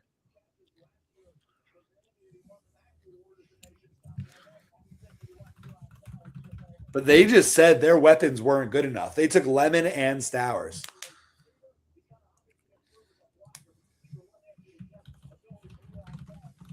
Solid 2 days for the Eagles. I want to look at I'm going to show the Eagles draft. I want to go back to Scouts Vision, who we really like. I'm curious at a couple things. Or Scout Vision. Where he has the tight ends first since Stowers went. And then I want to look at a couple positional things as far as positions the Dolphins took. So I'm going to take this off. I will put on Scouts Vision.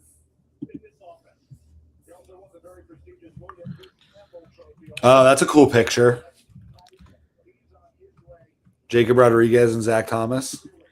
At FAU, and I was so confused as to why they were at FAU, and then I realized they probably practiced there for the Orange Bowl. Oh, yeah.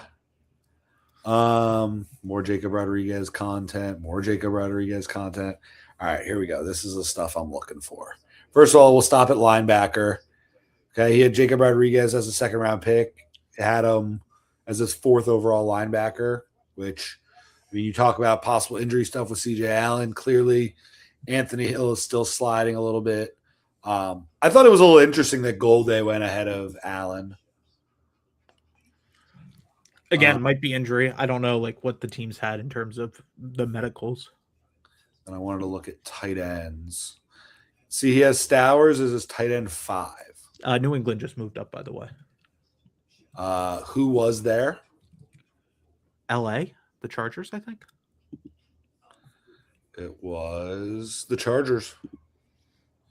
And the Eagles were at, or who was it? New England? They had 63. So they moved up about 9 spots.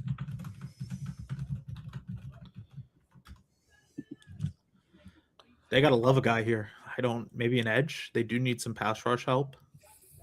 New England, that is. Yeah, and there's still a couple of them left there. Take this down. Put the other one back up and pull the edges. I'm working the screens. I got this.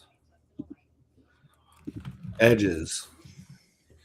Who do the Patriots love? Is it Akis? I think there's only one guy who they could possibly trade up for if it's edge. Yeah. And Like, that's why they're moving up, because there's only one guy left. Yeah, like I don't think they would trade up for Josephs or Daniel or Dennis Sutton or Romello Height or Barham or whatever the case may be, right? Like I think it's only Yakis at this point if you're trading up for an edge rusher. Who did the Patriots take last night? They took Have they picked twice? no, they took Lomu, the Utah guard tackle offensive lineman.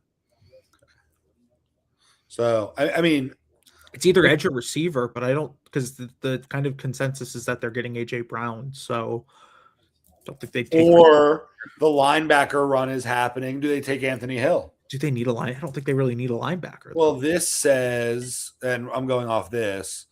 This has, well, I think it's more of like a secondary need kind of thing. It has it as their third overall. Yeah, I mean they need receiver edge a lot more than they do linebacker, so I think you'd be trading up for either of those. So Yakis, Hill, or a receiver. Yeah. Who are the receivers? Wow, they gave up a 4th and a 6th. They really like They someone. really, really like somebody. To go up 8 spots. That's a lot. That's a good deal for the Chargers.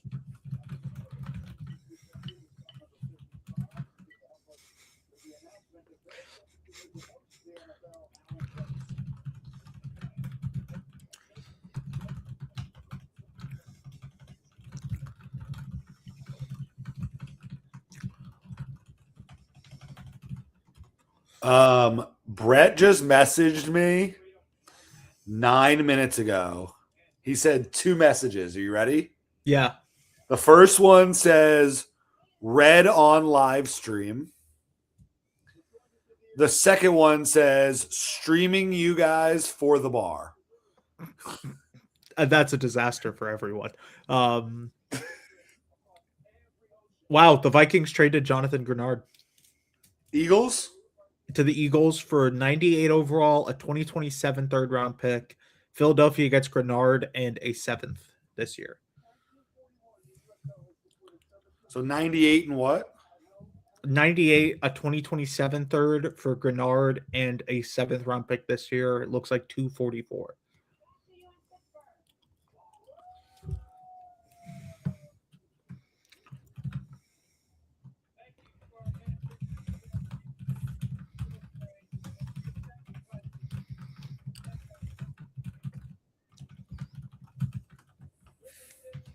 Katie in Discord just said he hopes the Patriots pick somebody named Michael.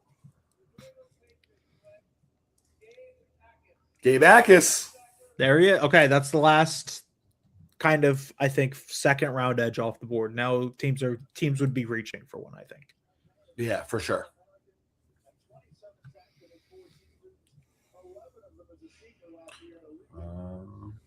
What just happened to my TV?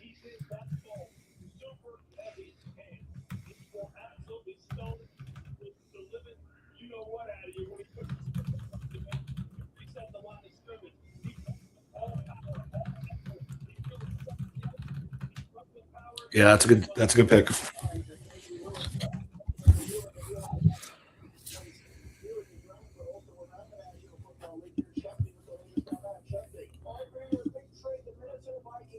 Shefty's talking about the trade now. Yeah, I think Akis is a good fit for Patriots. I wonder if Zach Thomas will let Jacob Rodriguez wear 54. You can't let him. I'm sorry. With all you just can't let him. That can't happen.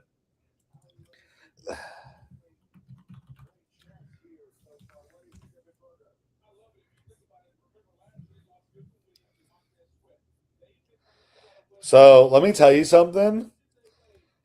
The people online, for the most part, are very happy with Rodriguez.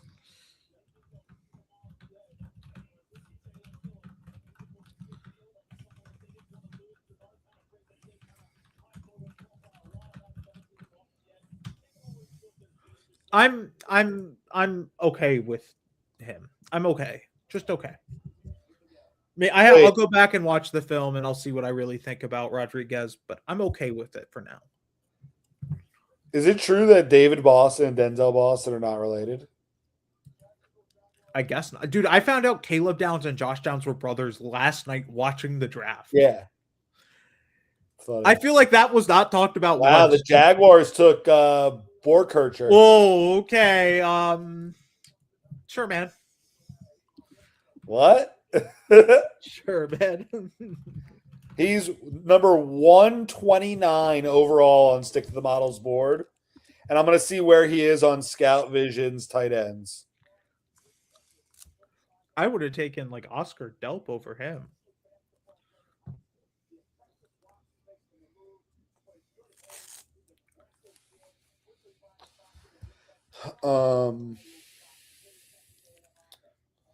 Let's see.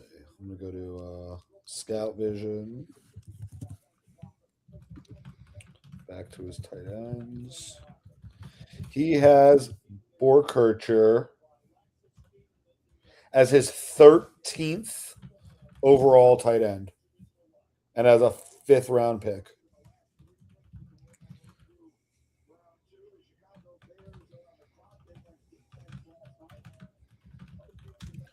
I'll be right back. I'm gonna get a drink.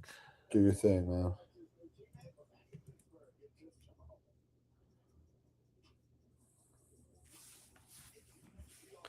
All right, who do we have up next? Can't believe they just left me alone here. Alone with my thoughts. Got the Bears. Bears took Tiedemann, so you got to think this is going to be something on the line. But there are really no edges left. This might be a little early for Orange. Could this be Jermod McCoy? I think Keontae Scott fits the Bears. I think Abney's good. But do the Bears and the Jermod McCoy slide is the question. I don't know. See the picks in. Guys, I'm really happy with what the Dolphins have done. I mean, it's not an A+.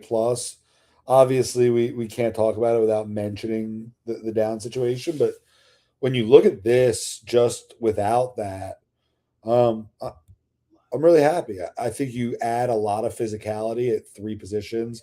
And I think the biggest thing about Jacob Rodriguez is he has a nose for the football.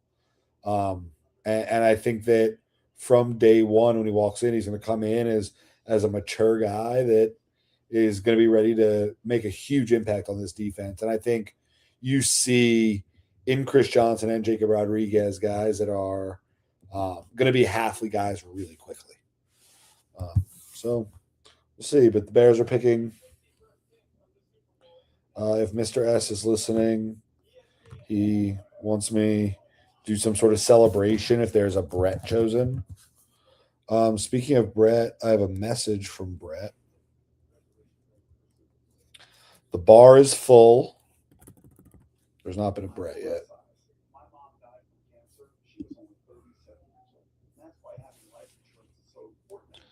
Let's FaceTime Brett. Let's see what happens.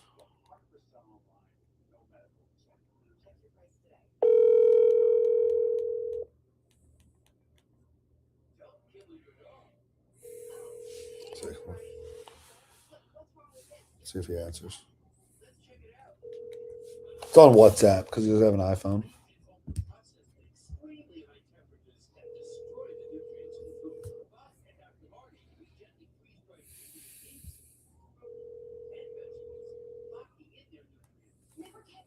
No answer.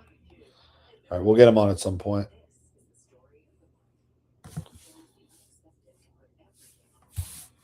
What do we think Kevin's going to come back with? What kind of drink is he going to come back with? Is it going to be a beer? Is it going to be some sort of mixed drink? Like a high noon? Kevin doesn't seem like a high noon kind of guy. So he'll pour himself a little something.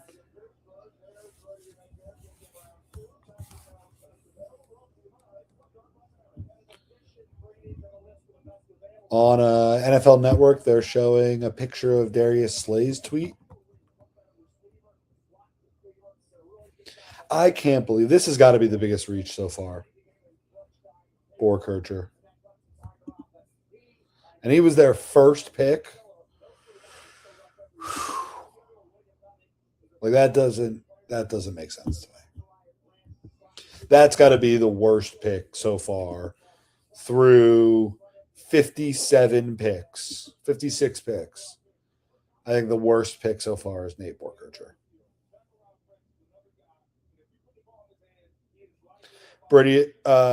Brett says he will try to join in a few.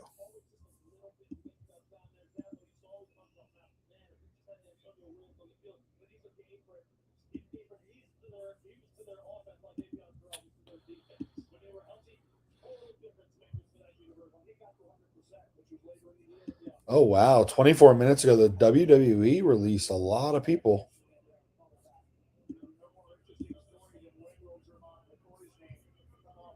Kyrie Sane, Alistair Black, Zelina Vega, Bo Dallas, Nikki Cross. Wow, the entire Wyatt family is gone. Wow.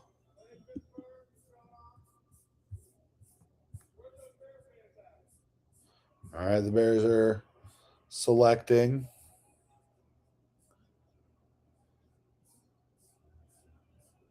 I don't know if you guys can hear that.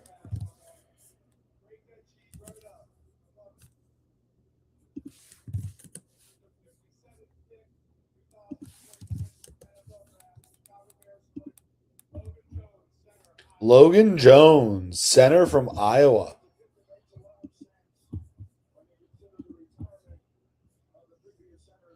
Yeah, I guess that's a guy that will come in on day one and start.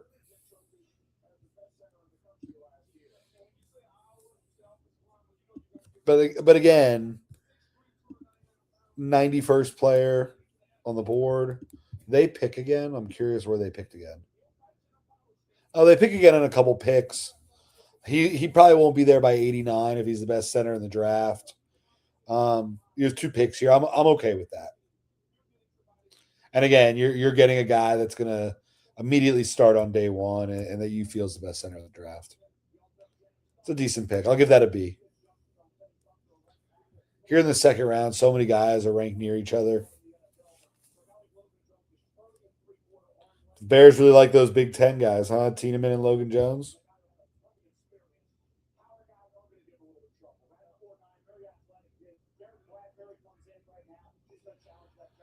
Danny has said there's a trade. The Browns have traded up to 58. The 49ers have moved around a lot tonight. The Browns weren't picking again till 70 and 74. They decided to come up to 58. Joe Hayden's welcome back.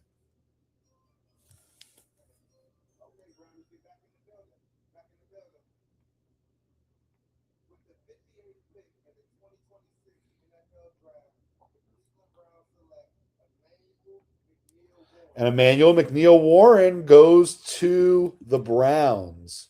So the Browns now take Spencer Fano, Casey Concepcion, Denzel Boston, and now Emmanuel McNeil-Warren as we welcome Kevin back. I'm a little upset the Dolphins didn't trade up for him. But I think this is now the AJ Halsey pick. I think they're going to take AJ Halsey.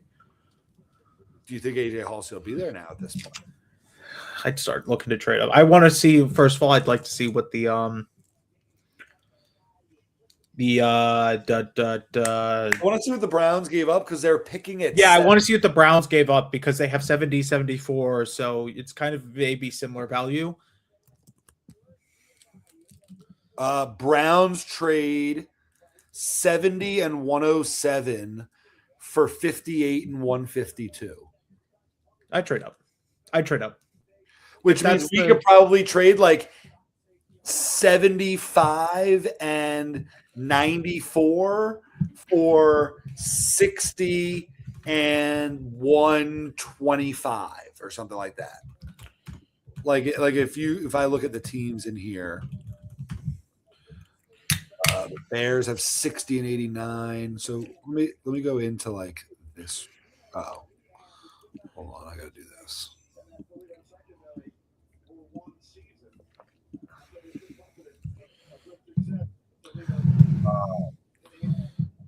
So I'll go down into like the one.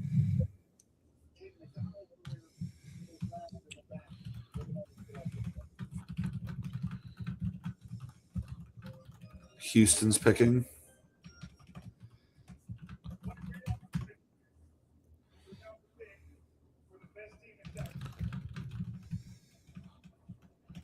Yeah, I'm trying to get up in here.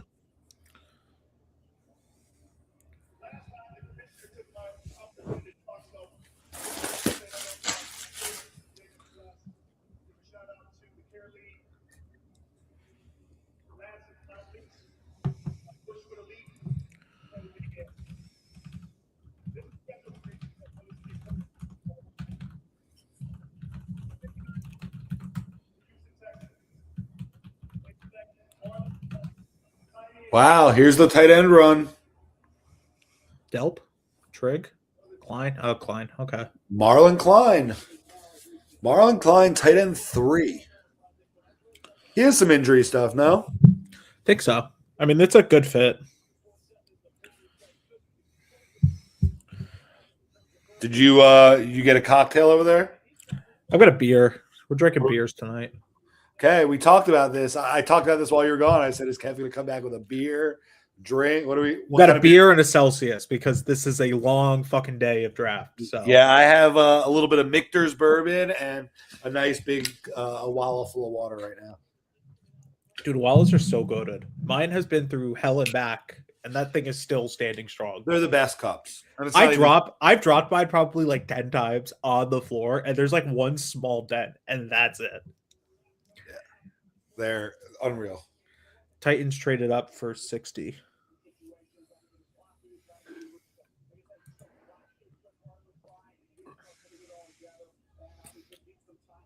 You know what this is telling me? This little tight end run here, we're gonna get a really good player.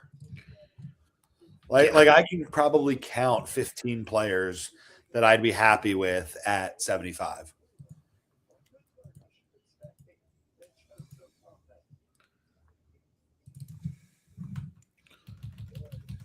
Like I would take Surratt. I would take most of those receivers, and I do think it's going to be a receiver or Dennis Sutton or Romello Height. I would be upset with Dennis Sutton. Why? I just don't think he's a very good player. Okay. Fair enough. I think the tools are there. And again, I think that we're going to be drafting defensive players a little differently than we have in the past. And I think that Sutton's big enough to set the edge. I think he was a little overshadowed by the other guys that were there. But I think the tools are there. And I do think that there is an even bigger drop-off once you start getting past like this range right here with height. And I think there's another little drop-off. Crawford was another guy that I saw mocked to the Dolphins in the last couple of weeks before the draft. I want to say they brought him in on a visit, but I'm not too sure on that one. Let's see.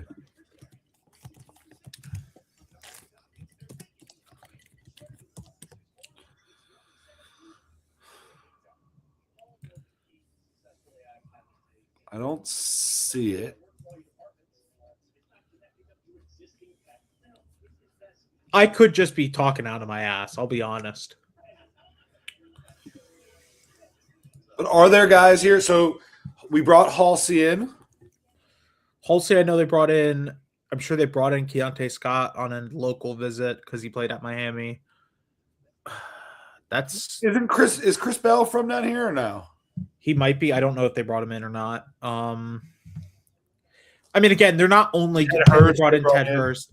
They're not only going to take guys they brought in.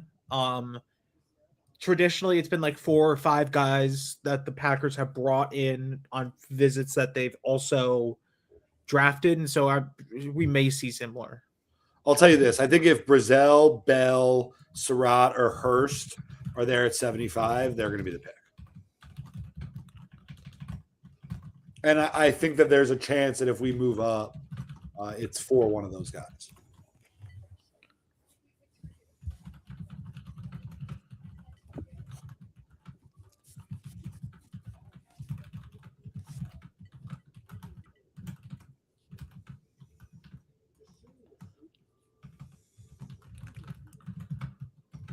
Like these teams taking these tight ends is really, I think this is really helping us.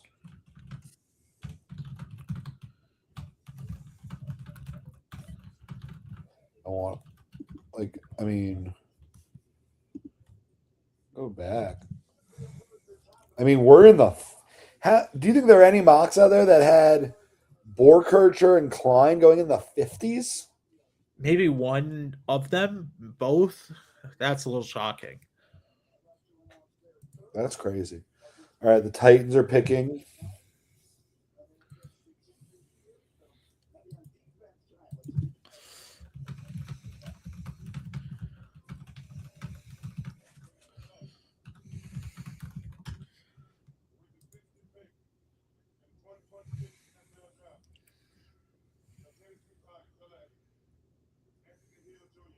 Anthony Hill. All right, there's the last linebacker for a while, unless you really like Lewis. I'm very happy we took one when we did. I mean, you look at the linebackers. Anthony Hill's about to go off the screen here. I mean, Kyle Lewis. Kyle Keyshawn Lewis Elliott. might go at the end of the night just because he's the only other day two guy. I know there are Keyshawn Elliott might go. I know there are a lot of people that like Caleb Elam's Orr, but I think he's probably a day 3 guy.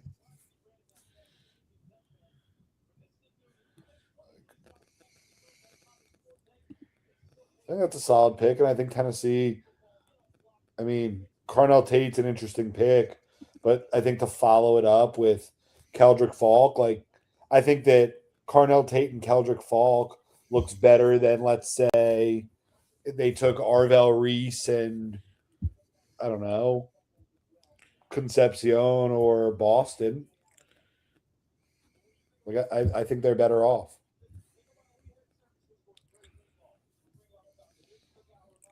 I think Tennessee's had a pretty good draft.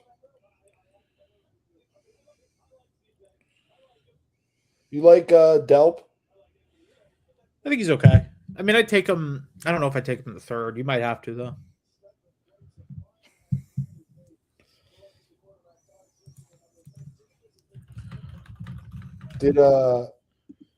Did corners go immediately after we took Chris Johnson? Because Because I want to see if Sully started 3 runs tonight or only 2. no, the only one who went was Colton Hood.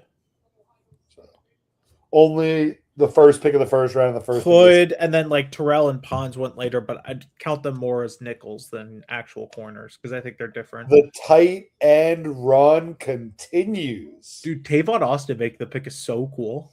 That is cool. Good for him. Did you see it? Yeah. Max Clare. Like another tight end. There might be 1 or 2 more that go before you pick.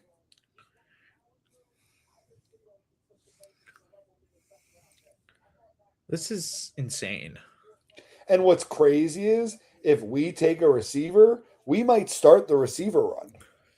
Dude, they could get Chris Bell at 75, trade up, and then also So that's what I was someone about else. to say. I did it a bunch in mocks where if you take a receiver at 75 and then trade up from 87 or 94 and take another one.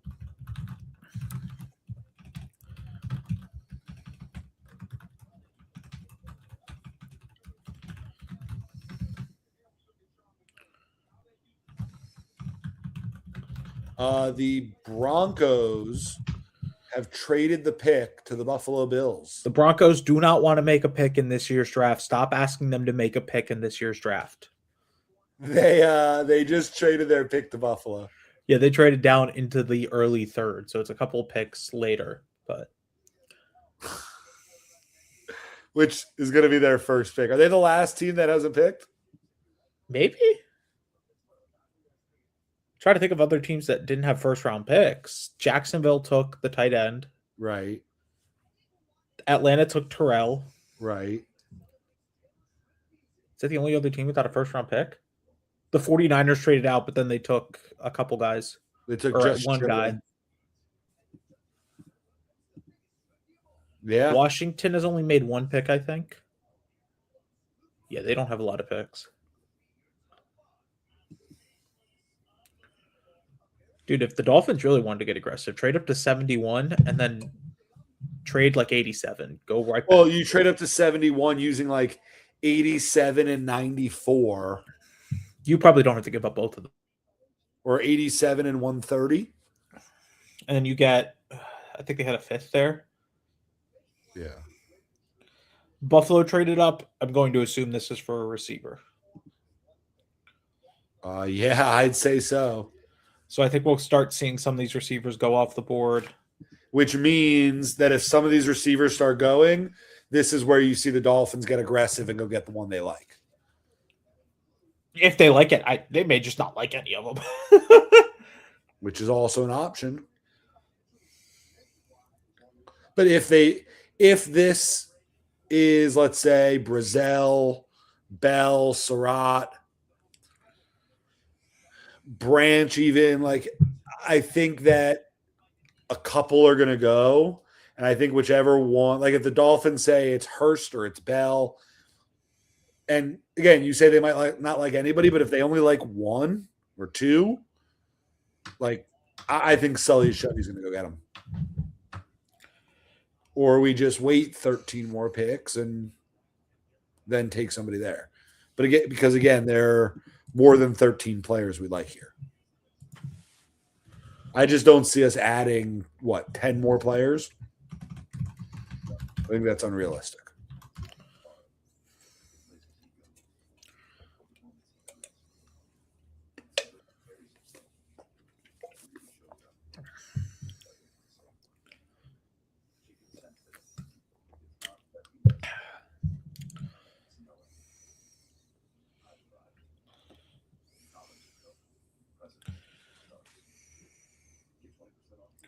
All right.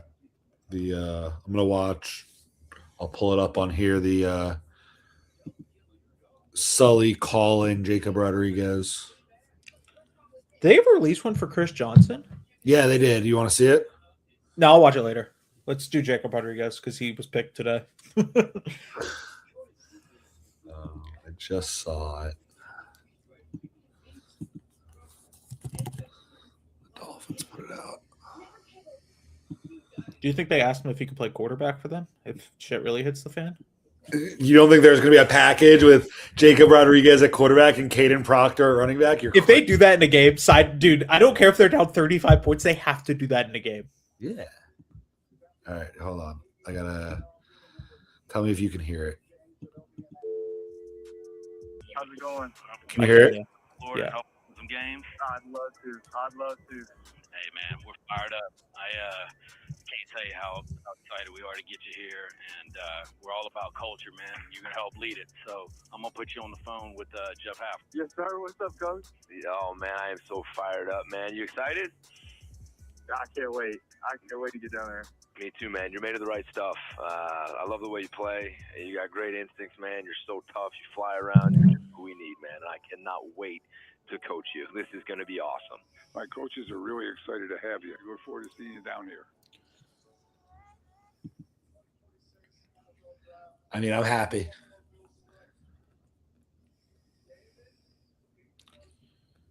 The Bills just took Igbo. Wow. So no receiver still. Interesting Bills pick.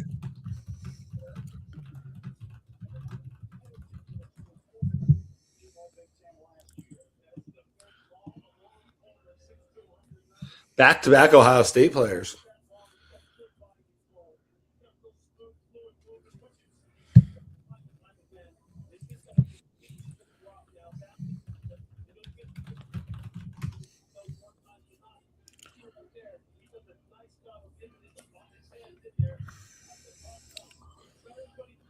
All right, what are we, 12 away? 12 away, unless they trade up.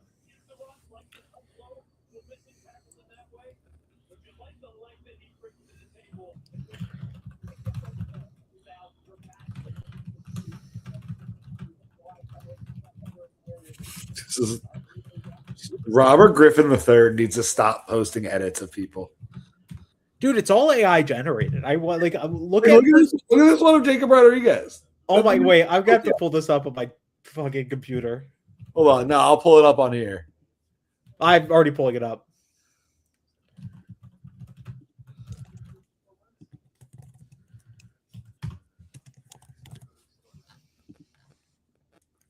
Dude, just because you have a ChatGPT subscription does not mean you have to use it. This is crazy. That's crazy. That looks what the dude? Why is his face red? That looks nothing. There is not a feature in his face. Why is his face red?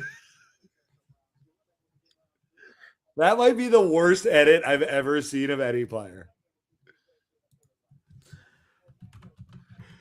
I wish there was a way. I don't think I can that I can pull up with that. Oh wait, I think I might be able to. Okay, hold on.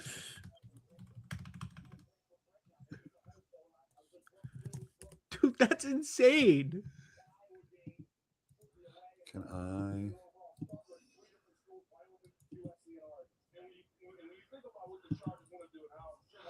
Trying to figure out how to.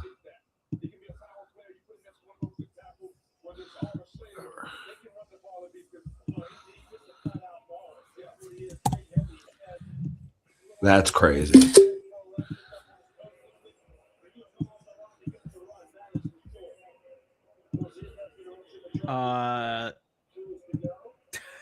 This is great. Brett just sent me a message and he goes, "This is my reaction to the."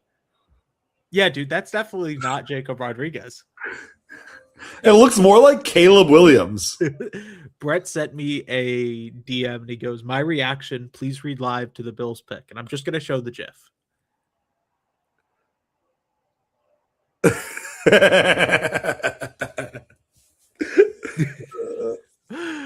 Oh my God, dude. That's so funny. Jake Slaughter to the Chargers, who also traded. There's a lot of moving around in this round.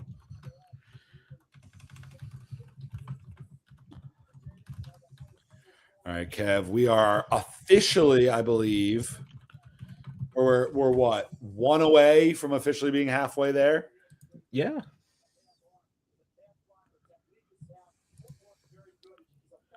It feels a little empty not having the Panthers in the playoffs. Yeah, I was thinking, I don't think I've watched more than like 2 innings of like playoff hockey. 2 innings of playoff Or hockey? I hope not. 2 like periods of hockey. Like, just truthfully. Yeah, no. It's the YouTube TV quad box. It's the 3 versions of the draft with Tampa, Montreal in the top left. I like how they have 3 of the drafts there. There's like, hey, do you want to listen? Do you want to watch all of the same thing 3 times? So what's funny is I've been doing it because some of the others are ahead of others on certain things. Like NFL Network is getting the trades quicker, but ESPN is getting the picks in quicker. So it's like it's worked out better than I thought it would. Except all 3 are on commercials right now.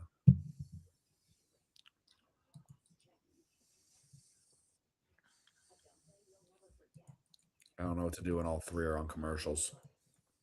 Watch the one thing that is not the draft. Tampa Montreal is 2-2, and the series is 1-1. And that is your update. That's right. Follow us for more information on the one hockey game that Jordan has on. Yeah, I can't give you any hockey insight right now. I think I've watched like 2 periods of the Wild, and that's it. Not 2 innings of the Wild. I've also watched 2 innings of the Wild. Whatever it is they do, Kev has watched them. The 2 quarters. Just watching all the sports here. 2 halves. How much basketball have you watched? You want me to be honest? Like 3 minutes of playoff basketball. And it was the end of that Knicks game from like a few days ago. You know, it's so nice seeing the Knicks struggle a little bit against the Hawks. Like, this playoff stuff's not that easy. It's a blessing to watch the Knicks struggle. I agree. Jacob Rodriguez said Jack Thomas has been a mentor and he has been able to reach out to him in the past. Jordan Brooks has also been helpful. Glad Jordan Brooks is helpful. What's the connection to Brooks? What? Did he say Jordan Brooks has been helpful? Jordan Brooks also has been helpful, is what Barry Jackson said. So good. I'm really excited for that duo. It's the 3rd round. Jermon McCoy still has not been picked. That's worrisome. That means to me he might not play. I think his knee might be cooked.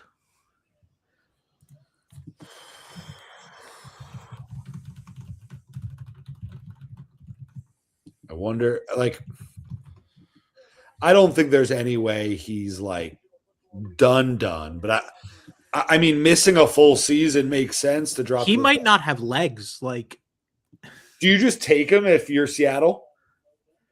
I mean, Seattle is like the one team who can just kind of do whatever they want. Like,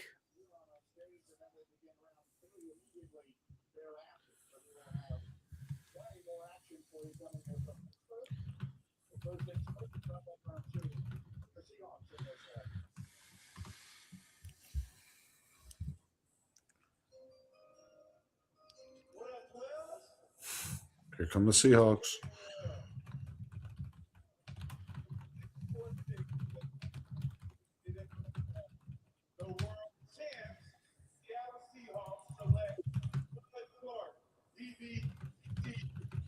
Bud Clark to the Seahawks. I like that. AJ Halsey is still on the board. Again, so is Jermod McCoy, but I'm starting to think Jermod McCoy just might be cooked.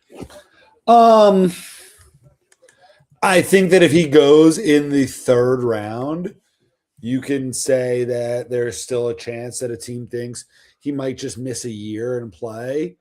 But there's something in there that teams don't like. Yeah, I mean, there's a concern here because he ran his 40 and then suddenly is like now just done. So he had that one workout and shut it down. And he was saying, and his camp was saying that he was healthy since like January. Yeah, that was the implication, right? Is that he was healthy late in the season, just, you know, didn't want to risk it at that point. The season was probably already over for them, right? So, just, like, I just don't, what the hell, man? Yeah, I don't. Like, I mean, it's obviously a red flag. There's no way 32 teams at this point have now passed on him. Twice. Except the Broncos. The Broncos have not passed on him yet because they have not made a pick. But Arizona, did they finally take a quarterback? Because we thought they'd take Beck in the second. They were connected a little bit to Beck. So do they take Beck in the third? When do they pick again? 104, yeah. They might take Beck in the third. Yeah, I could totally see that. If they're going to take a quarterback, it'll probably be here.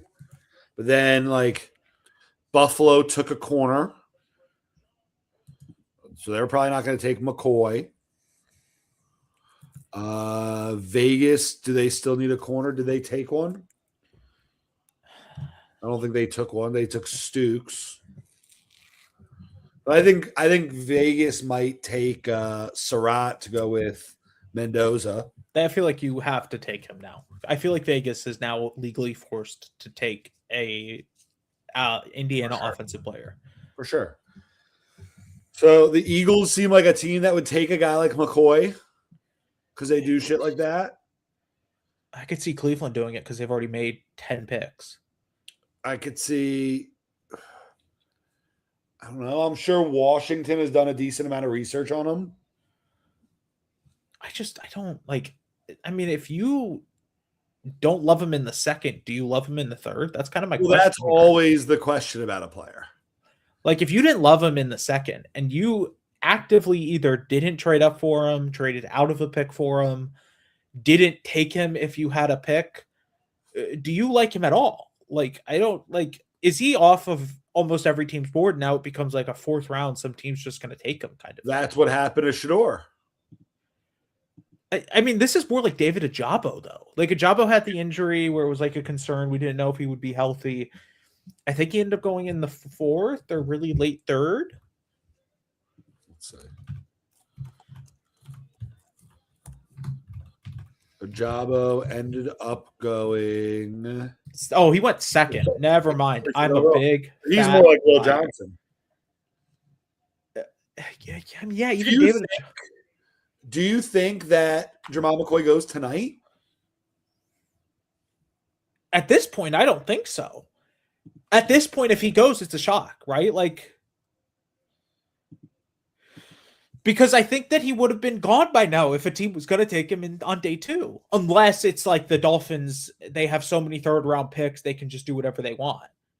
Like maybe it's the Dolphins take him because they have so many picks, they have so many assets, they can move a board like that. But this is insane.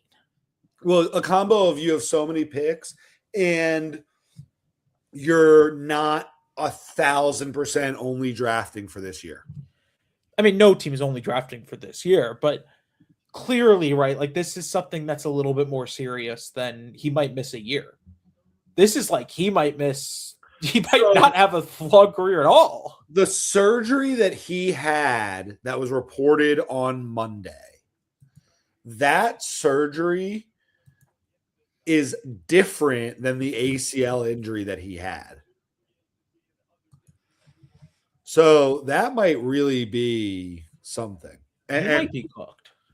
And it's going to take the right team that takes chances on those players. Like I scroll down here. We have 3 picks. Like Dallas at 92. I mean, I think once you get to the 3rd round, it's kind of anyone. Jacksonville, because they've only picked once.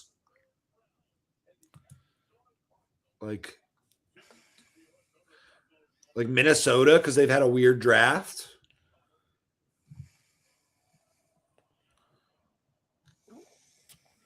Here comes the Cardinals. Is this going to be back?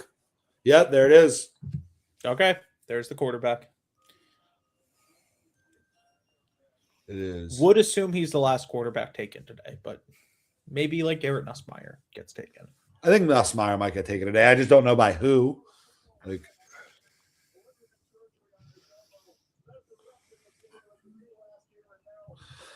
will Beck start in Arizona? God, he might. I think he'll get some starts because I don't think they're going to be great. Like they might be really bad. So, I mean, he might. Dude, I'm reading the Dane Brugler's The Beast on Jacob Rodriguez, and this guy gets fucking shit on everyone. What do you mean? Jacob Rodriguez, the youngest of 5 children, was born and raised in Hastings, Minnesota by his parents, Joe and Ann. His father was diagnosed with cancer in 2010. It's the second sentence. That's the second sentence. You know what I want to know? I want to know if Jacob Rodriguez's Wikipedia page says that. Rodriguez wanted to follow in the footsteps of his older brother, starting with wrestling at age 3. He won the Minnesota Youth State Championships at the ages of 5 and 7. So Jacob Rodriguez, and I saw this during the season. His wife is an aviation officer in the Army and flies Black Hawk helicopters. Yeah, that's in the second paragraph. He goes, in July 2023, he married his high school sweetheart, Emma, whom he first met in a youth group at First Baptist Church in Wichita Falls. He knows everything about these guys. That's crazy. Emma attended West Point and is now stationed in Fort Riley, Kansas as a U.S. Army Black Hawk pilot for a medevac unit. Shout out her. No, that's sick. All right, the Broncos pick is in, Kevin. This is the Jermod McCoy ending. Probably not, but...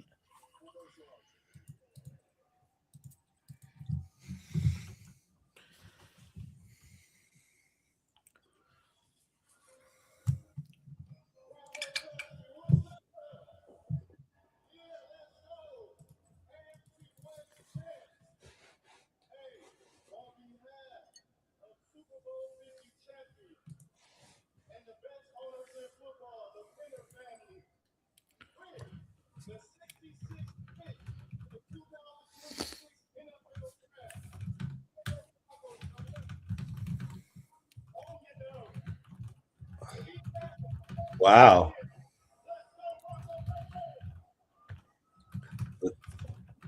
Texas A&M D tackle Tyler Onyedim.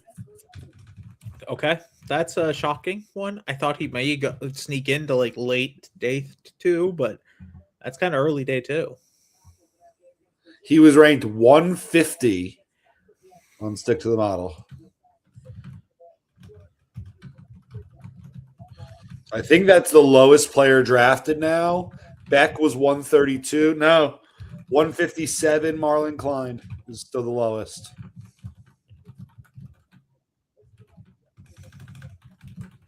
So Borkerger went tight end 2. And Klein went 3. That's pretty. Oh, Stowers went 2. They went 3 and 4.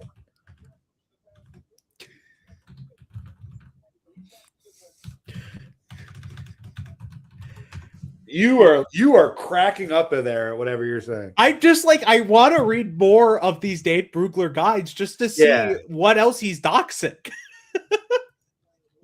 Oh boy, Kevin. What? Carbon Dinosaurs here. Let's go. What up, Carpet? The Raiders are picking. This has to be Sarah, right? Maybe.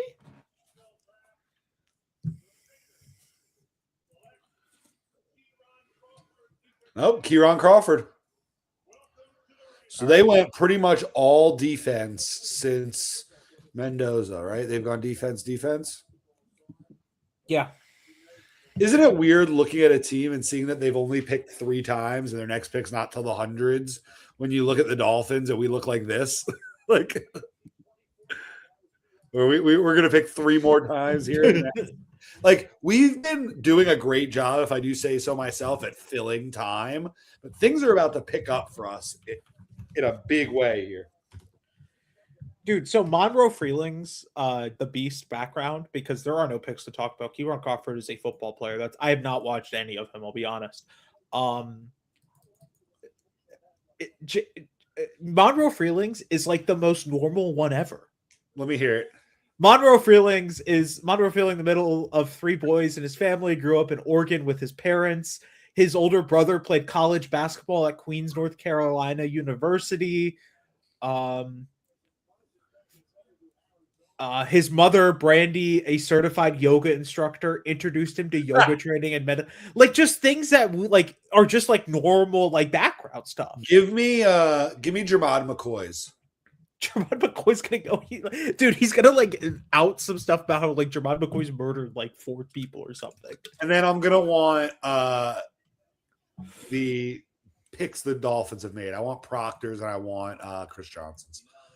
Let's see if Jermod McCoy has anything that's I don't know if he mentions the viral video that was going around of Caden Proctor eating a Twinkie. He played both ways through Little League football for the Wildcats. Who? Wait, Jermod McCoy. Why do you know what he did in Little League football, dude? McCoy was invited to a select baseball camp at 12 and began getting college looks. He was later coached by former MLB pitcher Pat Mahomes, father of NFL quarterback Patrick Mahomes. I would have laughed if he was calling Patrick Mahomes a former baseball player. He was one. He was. Yeah, there's nothing on Jermod McCoy's that's insane. It just talks about how he was a good football player, had some small offers, committed to Oregon State initially, entered the transfer portal, received offers from Auburn, Oregon, Texas, just normal stuff. All right, Caden Proctor. Let's see what the weirdest stuff about Caden Proctor is.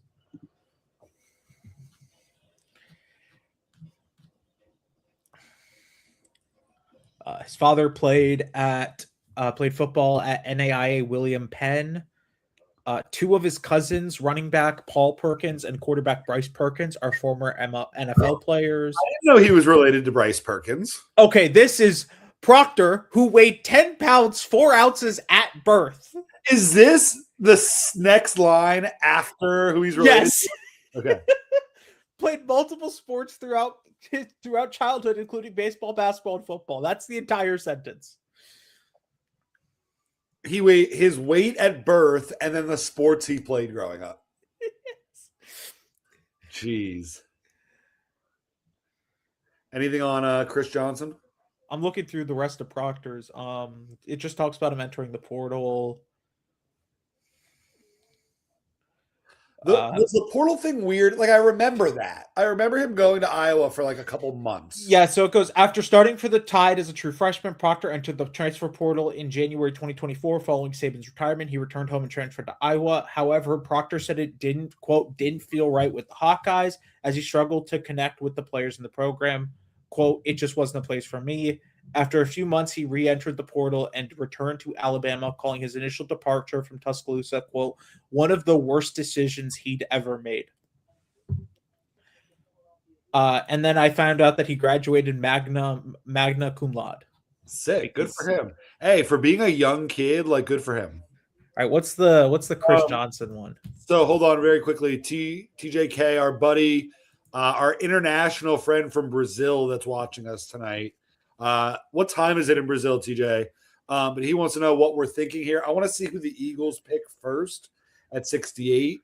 So that'll give us what? 6 picks until ours? Yeah. Chris Johnson is young for his grade because he and his twin The sisters. Eagles just selected Markel Bell from the University. Wow. Okay. I thought he'd be a day 3 guy. Wow. Good for him.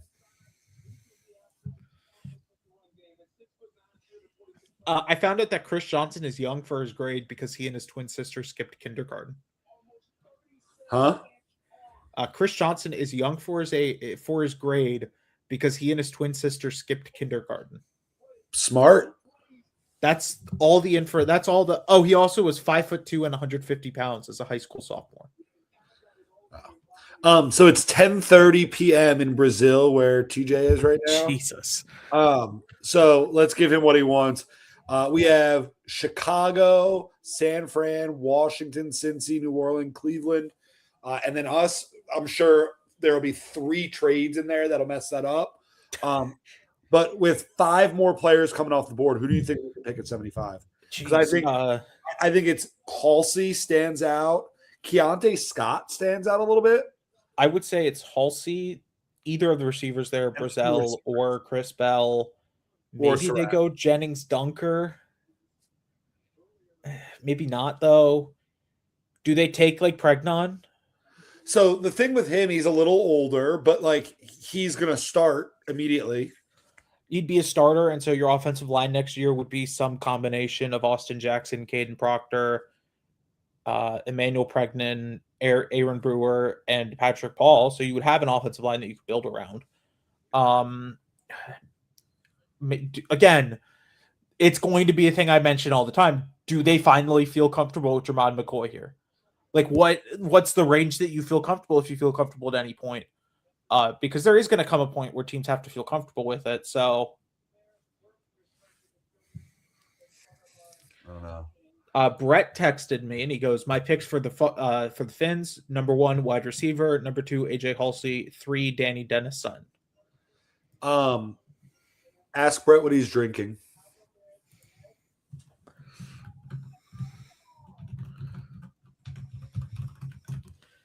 Sam Roush has gone to the Bears. Is that another tight end? Another tight end. Oh, man, so now I can't count out like Justin Jolly or Oscar Delp. But are we going to be a team that is reactionary to runs, or are we going to be a team that swerves? But see, that's my thing. Is it reactionary to runs, or because they did meet with Justin Jolly? So essentially there are 2 more tight ends that you like in this range, and that's Jolly and Delp. Yeah, I think Trigg has some concerns off sure. the field. I think Eli Raridan is like a 4th round pick. But I think they're going to take the player that's the best on their board, and I can't see that being, as I struggle again with this Mac thing, I can't see the best player available being the 8th best tight end. You're not taking one of these tight ends over Jermod McCoy, are you? Probably Are not. you like?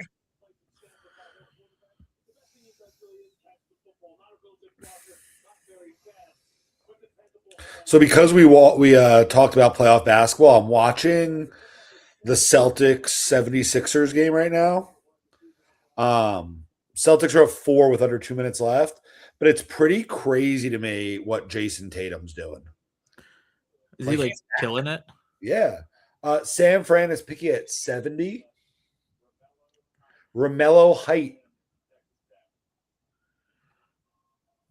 Okay, so there's another edge. And he is as pure edge rusher gets. We will see what the Dolphins do from a reactionary or sort of standpoint at this point, because there are also not many edges left. I'm telling you, I could see it being denied Dennis Sutton. But again, this is where John Eric Sullivan just goes, man, there's a lot of value still on the board. Right. AJ Halsey, Chris Brazell, Chris Bell, even like Emmanuel Pregnan. Pregnan is one of the more athletic offensive guards in this class, so he does kind of fit maybe what the Dolphins want to do from an offensive standpoint. Do they take Keontae Scott? Like, do they take Jennings Dunker and move him to guard, right? Like, there's so many things that they can do. And again, this is why it's so important that the Dolphins got all those picks, because you have 3 different picks in this third round. You've already effectively solved 3 needs. You have a corner, you have an offensive tackle, and you have a linebacker who are all going to likely be day one contributors, injury notwithstanding, obviously. You know what I like that's cool? You can go right here like this. I'm going to move Austin Jackson to right guard, and I'm going to move Proctor here. Because I do think that's what they're going to end up doing, is moving Proctor to right tackle, letting him kind of figure it out as a rookie. But like, regardless, like, I think the offense, you're in a decent spot. This is an offense that's not going to be amazing, but it's going to be decent. This is not a bad offense. Defensively, you still probably need a nose tackle, but I don't think there's any nose tackles here that I love. Right. It's Dominique Orange, but I don't think I want to take Dominique Orange. It's just not right. Did they not sign Benito Jones back? No, he just signed with. I thought he visited the Giants. Okay, so then I think they're going to end up taking a nose tackle at some point, unless they love Zeke Biggers, which I think Zeke Biggers is a decent football player. But the only one here is like Daryl Jackson, Dominique Orange, Dante Corleone in day 3 maybe, but he's had a lot of injury concerns. Tim Keenan, it could be one that you take later. Mr. S would love a guy with a 2 RAS score. Funny. Yeah, dude, like, I'm just I will say an interesting name that I know that they've met with is Louisville's Rene Conga. Yeah, and he's more of a, I would say in this defense, a 3-tech. He's a 3-tech, but he doesn't move around guy. I think that's a guy they might take later. Gary Smith is an intriguing one if you can get him late. Uar Bernard is probably more of a 3-tech. He's that Nigerian. He's the one that there's the picture floating around about. He's the one who tested off the charts at the pro day. There are 2 of them, right? Yeah, the other one is from Kenya or something. I think he might be an edge.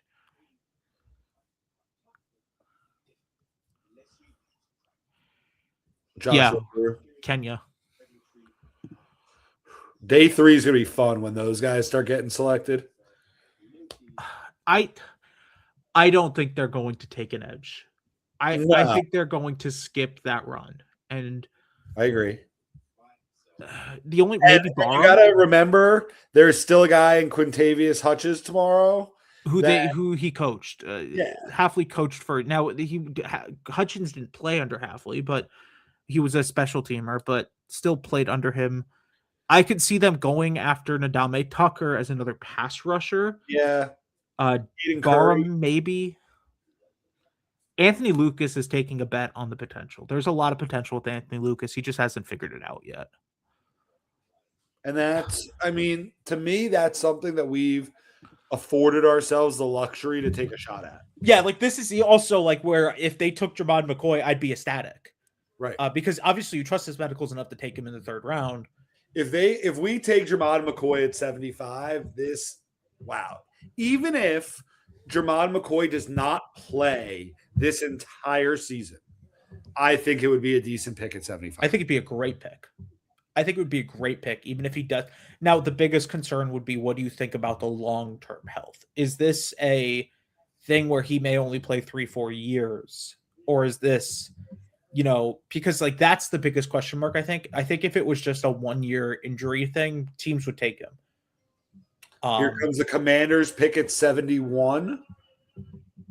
God, who do they take? This has been such an unpredictable second round.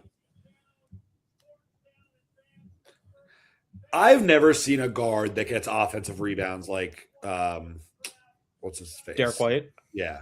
Yeah, I knew the minute you said guard against, I was like Derek White. And Jason Tatum just hit a dagger 3. Dude, right. Jason Tatum tore his Achilles last playoffs. And he is balling right now. Maybe. Did they take a? I don't know what This Washington is their does. second pick. Yeah. They have so many needs. Also, this guy's taking way too long with his. Yeah, they cut it out. Hurry it up. You don't need to shout out everyone. Oh, that's Mark Ripien. Wow. Dude, you get one shout out. You can either shout out the fans. And now he's pausing.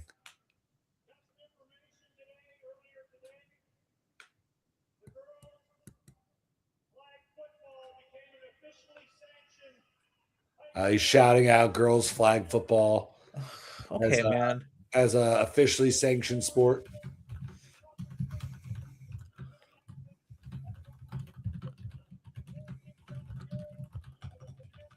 The Commanders owner is the one that was pushing for it. That's why.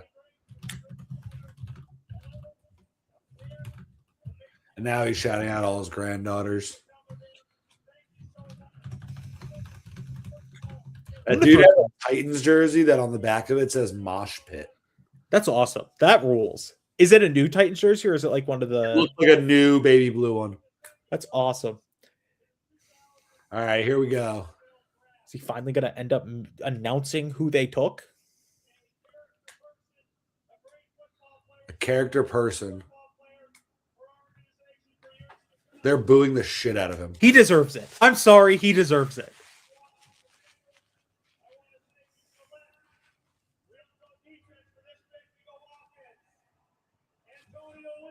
Antonio, all of that for Antonio Williams. That man, Mark Ripien, should never be allowed to make a pick again for the rest of time. He should be banned. I'm going to throw tomato. If I was at the draft, I'd be throwing tomatoes at him.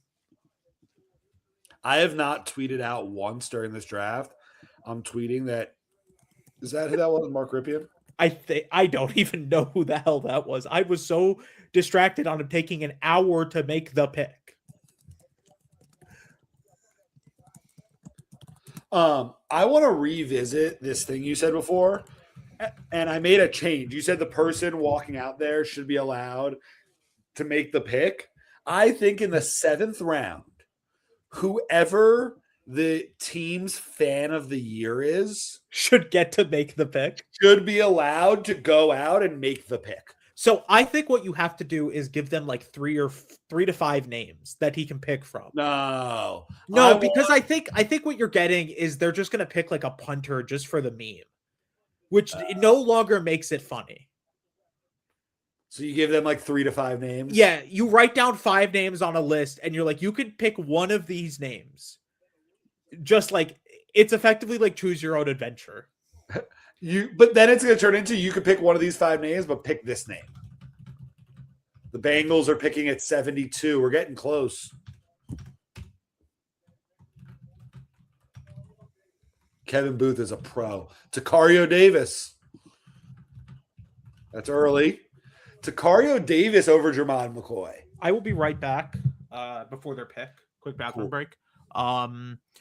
Do you want to, because the picks are moving a little quick, should I just put the pick in progress thing up and we'll come up right after the pick? That's up to you. I don't mind either way. Let's do that. We will, everybody will be back right after the Miami Dolphins make their pick at 75.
Just an update while we wait. The Giants traded up and took Malachi Fields ahead of the Dolphins. The Dolphins pick is officially in, and we will be back right after the Miami Dolphins selection is officially on TV to recap it. Thanks for hanging with us, guys.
Well, we took a receiver.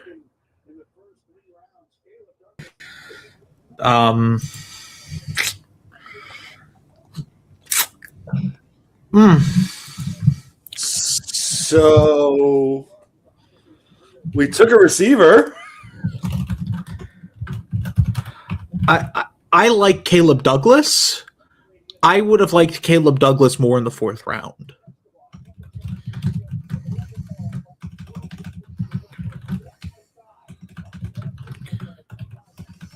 I'm not mad at the pick. I just need to watch more. I'm not mad, upset at the pick. I think you get a guy who's athletic, who's big. But again, I would have liked him more in the 4th round. I think that's a reach. I'm just gonna I know. What I'll say is one of our guys in Discord who really likes the draft and I think has a good opinion is quite happy. I'll watch him more tonight and I'll have an opinion on him for sure. But I mean, I think you're getting a big athletic receiver and you're trusting that your development can figure it all out because he ran a 4.39 40 at 6'3".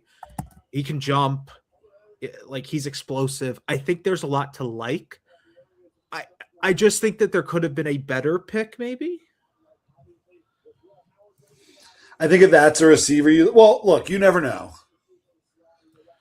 But I think if that's a receiver you liked, you could have maybe taken someone here, and then he was ranked player number 230 on Stick to the Model. He's the lowest player to be picked by about 80 picks. My friend, let's check the. You know what I think, Kevin? You know what it screams like to me? That we wanted Malachi Fields and the Giants traded ahead of us and took him. No, because then just don't take a fucking receiver. Like, I agree. Like I don't think that's what it is. I think they just like the talent, right? Like I will say Mr. S and a lot of people like Raz scores. He has a 9.5 Raz. I don't know. You're banking a lot on the athleticism, which is fine. I mean, do whatever you want in the third round, but Caleb Douglas on the consensus big board of 200 or 134 boards was 219th.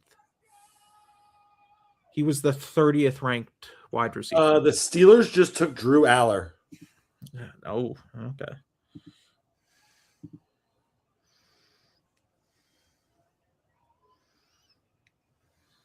Wow. He stays in state.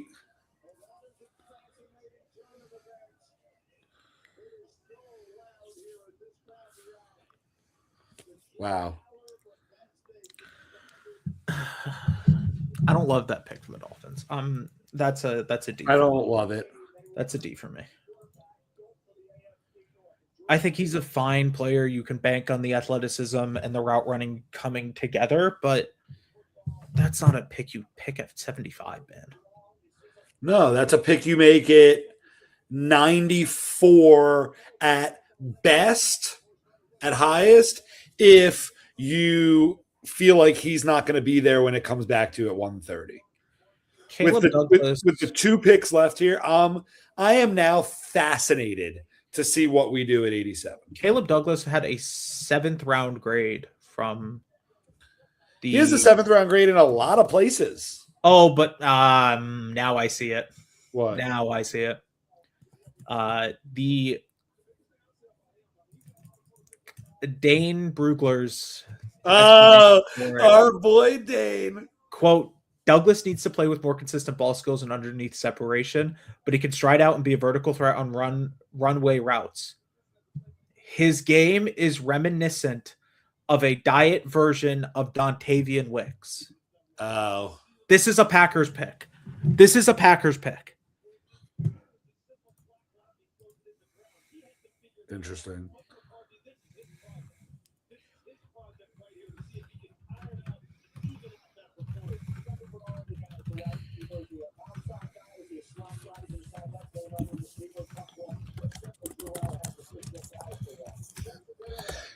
Speaking of Wicks, that's an interesting Eagles wide receiver room with Wicks, Smitty, and Lemon now.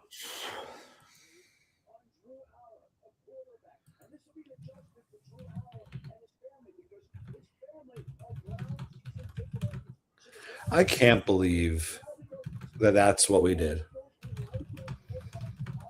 I'm confused. It's a Packers pick.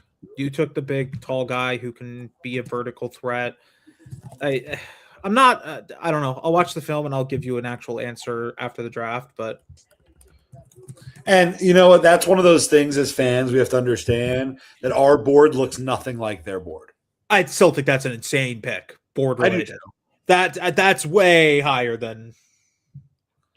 I mean, yeah.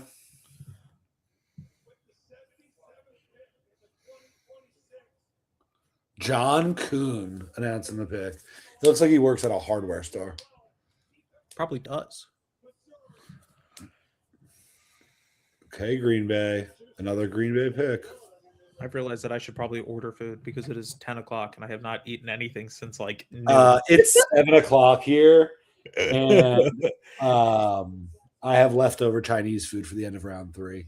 What'd you get? Chinese food? It's a place near here. I got some Mandarin teriyaki chicken. That's pretty good. Have you heard of Chow Fun?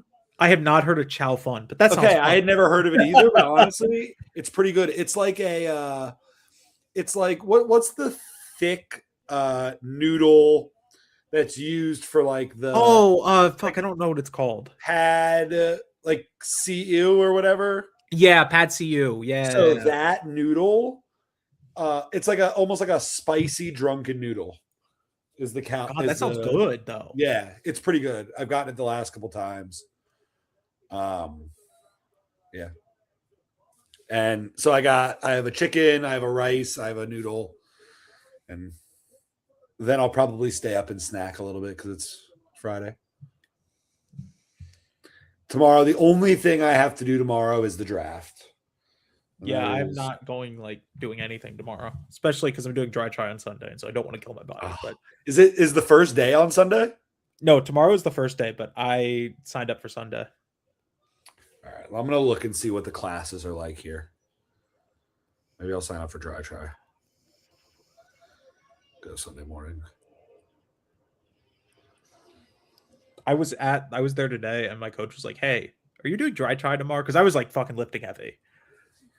And I can do. There's a strength class at 7:20 a.m. on Sunday with the trainer I usually see. I don't think you're doing that, are you? Though. So okay, so here's the thing. Tomorrow, day 3 of the draft, if we're going to do this again, I'm going to be exhausted by the end of the day. And it starts early here. It starts like 9 a.m. So I'll kind of go to bed early-ish. And there's a chance I get up and do it. There's also a 2G at 9:40. I never schedule the morning classes until I wake up because I'm always if I don't wake up, I'm not losing my money on the pick. I sign up on the way to the class. I never do that because I'm always afraid I'll lose my spot. Because we merged with another studio recently, so there's a shit ton more people than normal. Which one do you go to? The one in Boynton. Nice. I go to, doesn't matter to you, but Solana Beach. But so I typically will make sure. I'm trying to figure out what I get for food. By the way, this is the biggest. Decision all right, what are we deciding between? So it's Miller's Ale House because that's always a classic. Zinger's Mountain Melt. How'd you know? So funny story. When I coached football with Addison, after every win, we had a thing as coaches where we used to say winners get mountain melts. And so after every win, we would all go to Ale House as a coaching staff and get mountain melts. And so year 2 of doing this, because me and Addison sat the night before the game and made the play sheet, we changed the name of our victory formation kneel down to mountain melt. You know what? Just for that, I'm getting a mountain melt. So the quarterback knew that if we said mountain melt, that's what was happening. I'm getting a mountain melt now. So that inspires me to. So if you feel like you're a winner and you feel like you're deserving, and I think starting dry try on Sunday. Now the important question is, what sauce do you get on your? I get buffalo, medium buffalo, and sweet Thai chili with buffalo on the side. I typically do garlic parm. Their garlic parm is really good. Have you had their sweet Thai chili? I have not. Okay. If you how hot is it? Is it no? It's not. Hot? It's not hot. I'm doing it. Sweet. We're balling. We're balling here.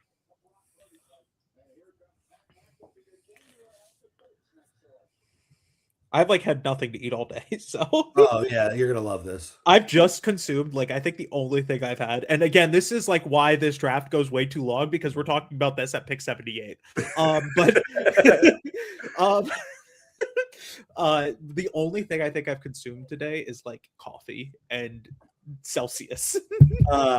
So we went on a field trip with our kids today to the bowling alley. So I had 8 slices of bowling alley pizza. Oh my God, that sounds amazing though. Yeah, that's what I've had today. God, that sounds impeccable. I'm so bad. In case you were wondering, I bowled a 101 and a 108. And I won't talk about the third game. Okay, but that's not bad. No. It's not good, but it's not bad. No. What do you typically bowl? Do you bowl enough to have a score? I don't bowl often. I can't tell you last time my goal bowling is to break 100. My goal bowling is to like not have to put up the bumpers. Oh yeah, we weren't using bumpers. I'm not very good at it, so it's just like, man, I hope I don't need the bumpers at any point during this entire conversation. The Colts just took AJ Halsey at 78. Yeah, Giving man, the Colts- Dolphins must have not liked him. The Colts have CJ Allen and AJ Halsey, and I would say for not having a first round pick, that's a pretty good haul. I really don't think the Dolphins liked it. I'm just gonna say like the Dolphins probably didn't like half these guys because if So they take that's the interesting thing when you bring a guy in for a 30 visit. Like people are like, oh, they brought him in, they're gonna take, but like you might bring a guy in and realize you don't like him.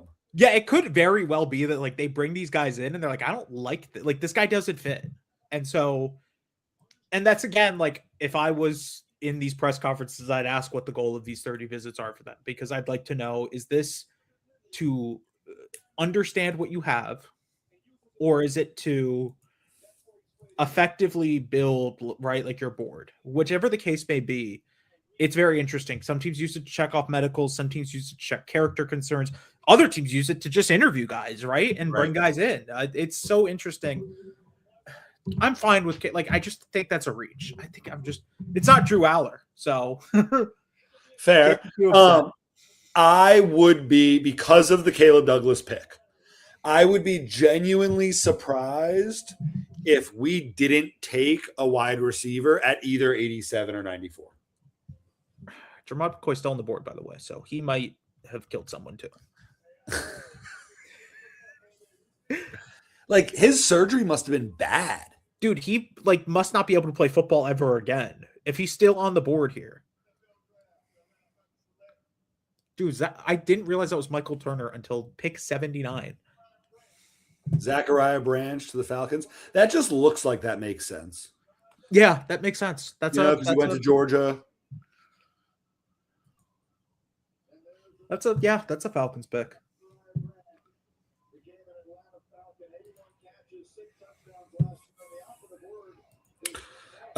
Chris Kaufman, if you care about him. If you subscribe to Chris Kaufman takes, he tweeted, got clued into Caleb Douglas a while ago. Love his length, speed, hands, and body control. Tougher than you'd think being tackled after the catch. Played field side Z, so he walks right in, ready to run all those wind sprints and be the big vertical threat in this offense.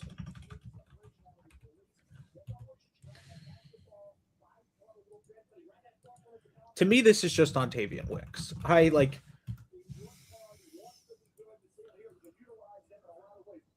But he's taller. Isn't Dontavian Wicks only like 6 foot? Dontavian Wicks, Jesus. Like this guy's 6'4", skinny, and looks like he's deep there. It looks to me like they liked him better than Chris Brazell. Like that's the guy. If I'm looking at, they looked like they wanted to fill that role of what Chris Brazell would do, or what an Alec Pierce does, which is be that 6'4" guy that runs a go ball and the occasional comeback route. And I think that when they evaluated those guys, they just felt that Douglas was better.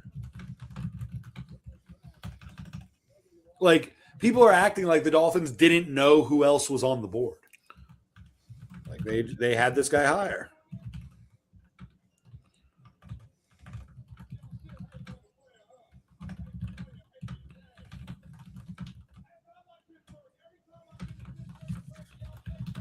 So what?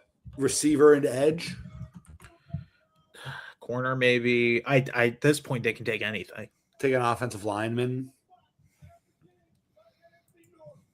Like I would be shocked if it wasn't, again, Surratt, Hurst, Bell. Like I don't think Brazell's an option anymore. Jacoby Lane off the board. Yeah, so again, this is where teams are just going to take receivers they like. So what that means is teams had way different rankings on the middle tier of this receiver class.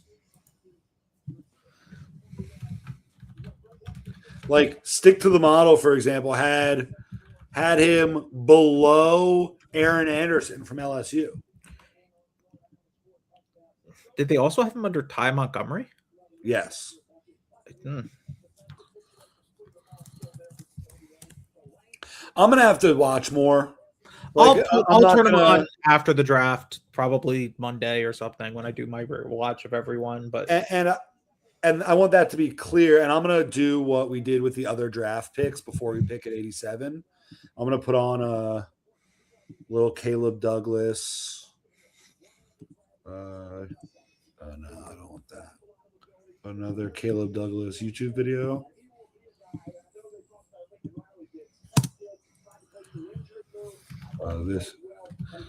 This is from College Wideouts TV.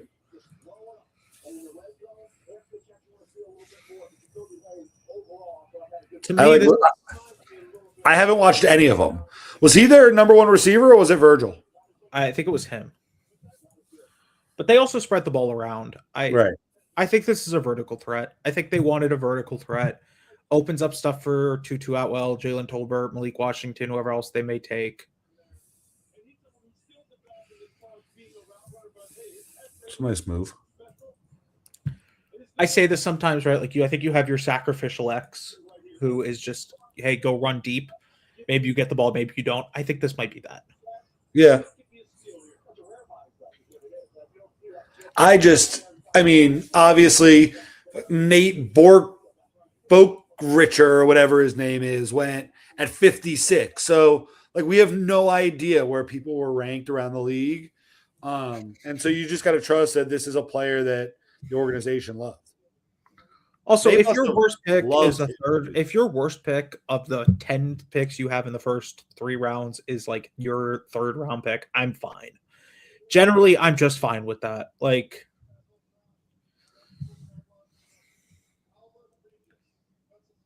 Albert Regis from Texas A&M just went at 81.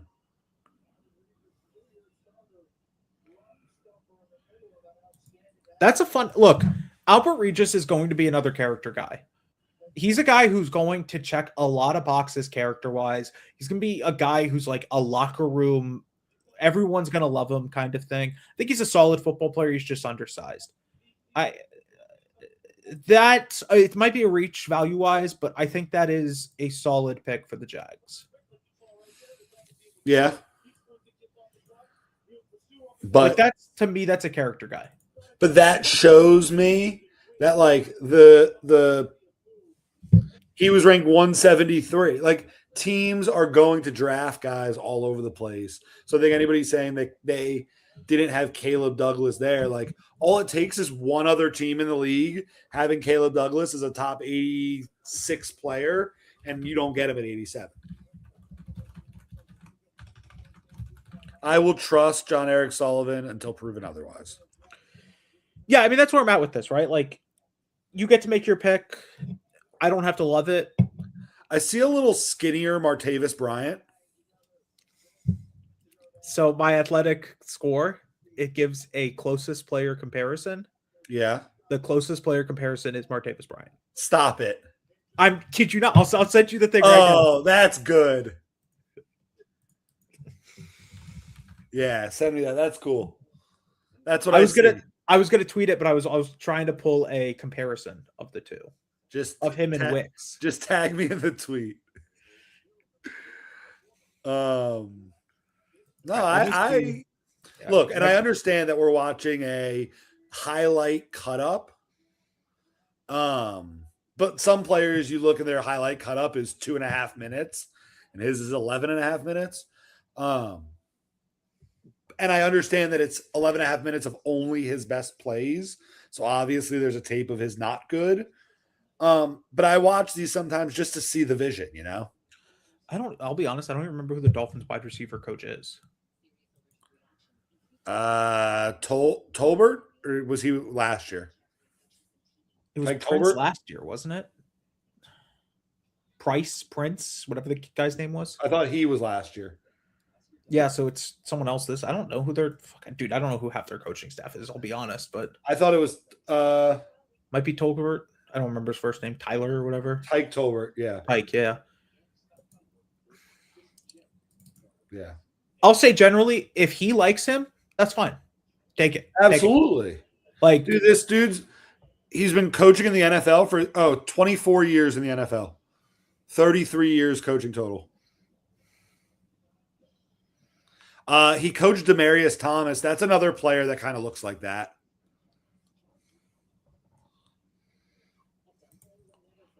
Like if you're telling me he sees the vision, last year he was with Tennessee. They drafted Omenor and DK, who both had good years.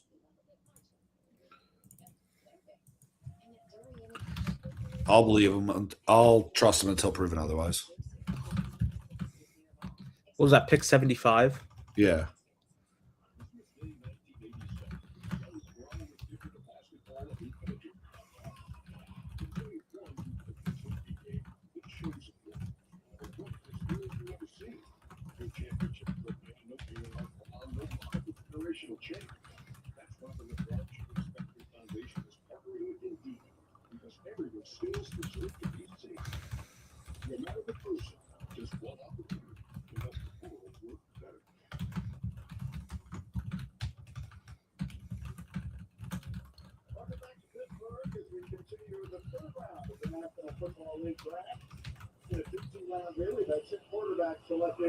What's your Twitter?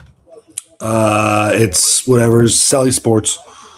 Oh yeah, it's on the screen that I'm looking at. It's funny because we're at the point of the night that I had to. We're officially longer than we were last night. Yeah, there's still another like 100 picks to go. It feels like the Dolphins have 2 left.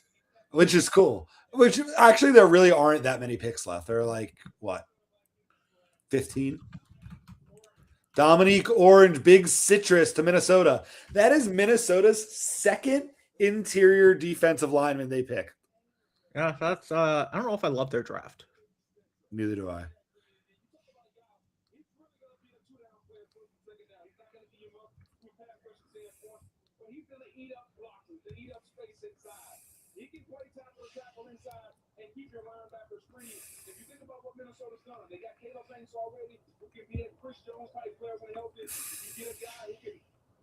Command a double team by pick sixers. This is a developmental player. He's got to develop his pass, but otherwise he's going to be limited to first and second down. So you know what's funny?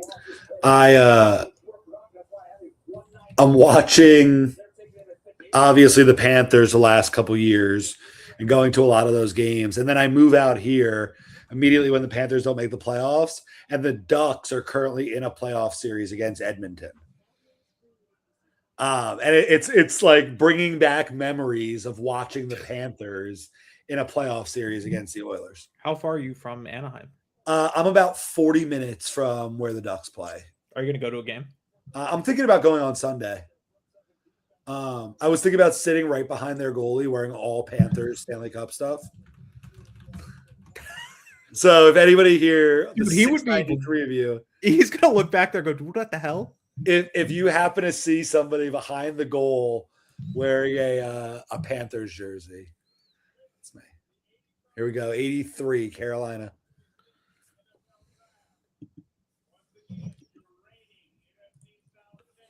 It's so funny that they won the NFC South. Chris Brazzell. All right. I was not a huge fan of Chris Brazzell. I thought it was Neither was okay. I saw a lot of MVS in his game, especially like MVS coming out of USF. I saw a lot more of that than I saw Brian Thomas. Yeah, I also am just a little bit concerned about taking Tennessee receivers. Also very valid. Because I don't think that offense gives them a full profile. So, as I put on a hat for the first time. But I think like I'm just gonna we'll see. That's where I'm at with that one. We'll see. You're giving him weapons though. Again, I think we talked about that earlier. The first thing you should be doing is trying to give him weapons. That's giving him weapons. Absolutely.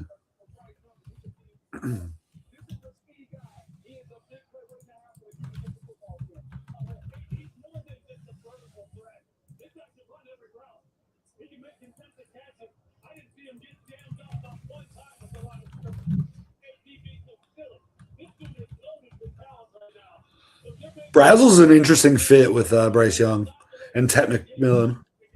Very. I want to see how they put all those. I wonder if Jalen Coker is heading to the slot there. Yeah, that, I mean,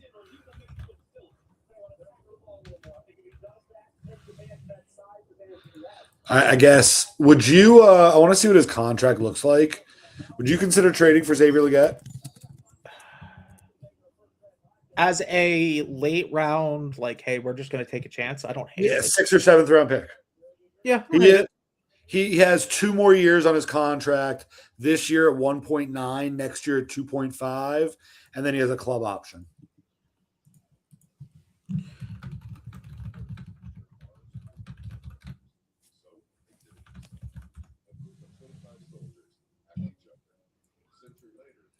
I texted Addison that I convinced you live on air to Uber Eats a mountain melt with sweet Thai chili, and he called me a good friend.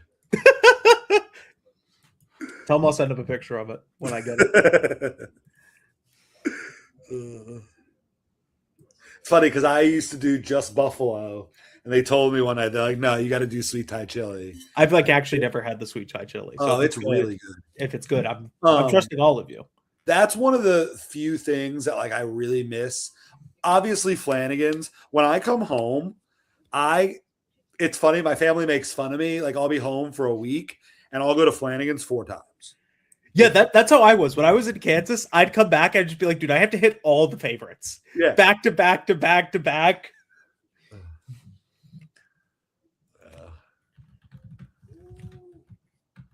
You know what? I see the vision with this kid. I see the vision. I'm not incredibly upset. I'm just a little hesitant. I'm more confused than upset.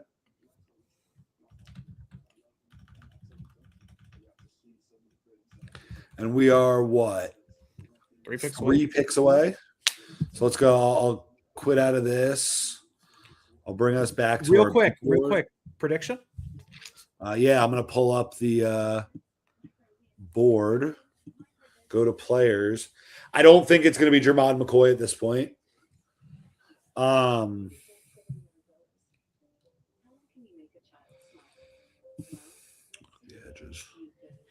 I don't think they take an edge. Maybe they take Barham.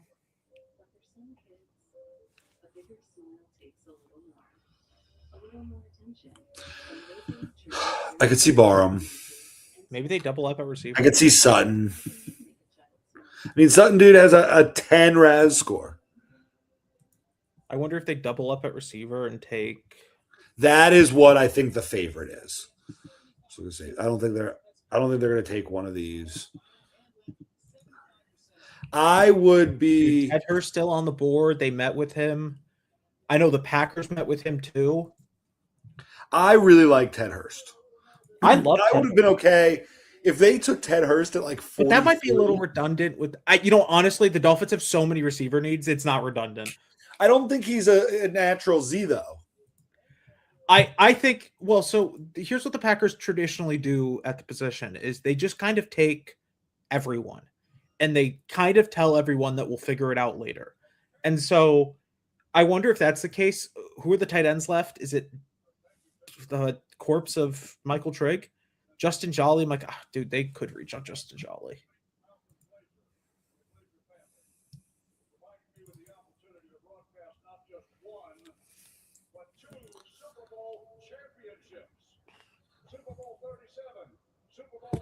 I'm going to look very quickly at Tampa.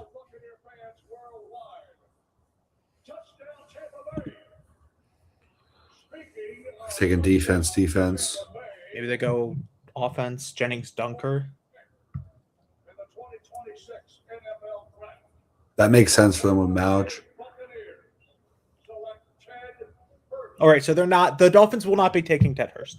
No. We can pivot from that. Damn. How many picks do the Dolphins have left? 10?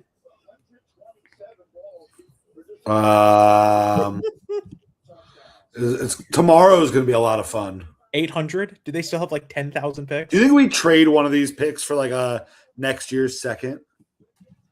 I don't think you'd get it next year's second. A fourth. At I mean, this you're in the third, so you wouldn't trade it for next year's third. Maybe they just take both of them. Like it kind of I sounds would like take both of them at this point. kind of sounds like they want to leave this draft with 10 plus picks and say like, hey, we're going to give ourselves as many chances as possible. Also, very interesting. They took 2 Texas Tech players. We have 9 picks left.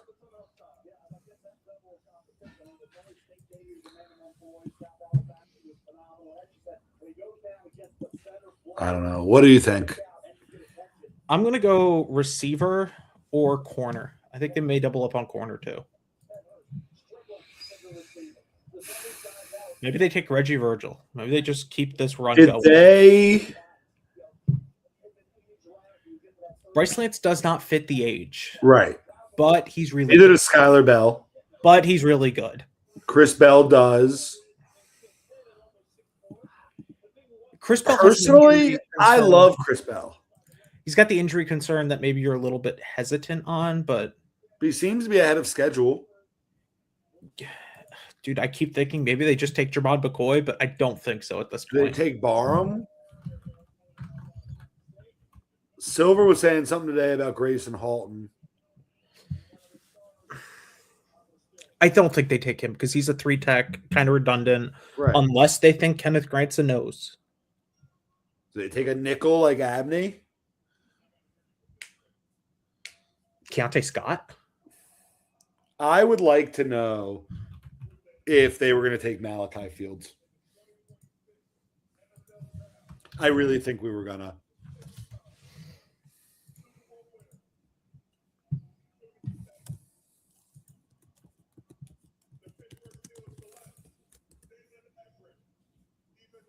Dalen Everett off the board. He's a Steeler.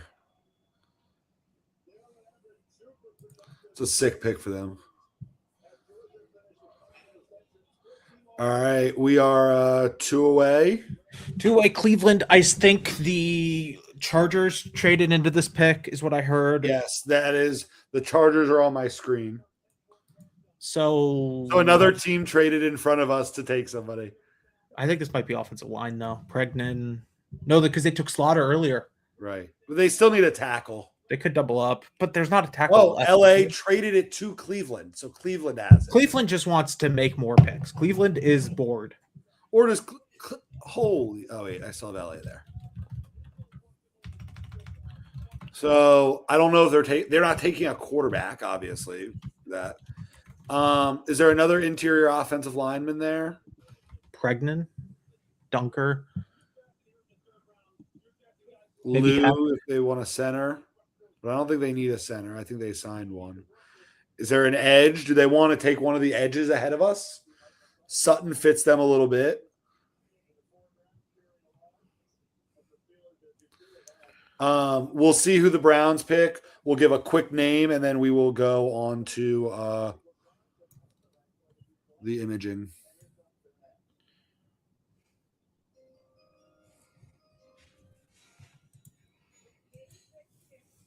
Is this Jermod McCoy? No, probably not. But Okay, that's who they traded in front of us for. Somebody that I mocked the Dolphins a lot because he fit that the Green Bay kind of model. yeah, but I think when they took Proctor, that may have not been as much of a need. Kev, before we go on to a little break here until the pick for the minute, any name? I'll give 3. I think this is where they might start having conversations about Jermod McCoy.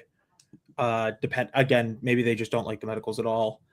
Deny Dennis Sutton, I think, is a very interesting one to watch, or Barham, one of the edge rushers.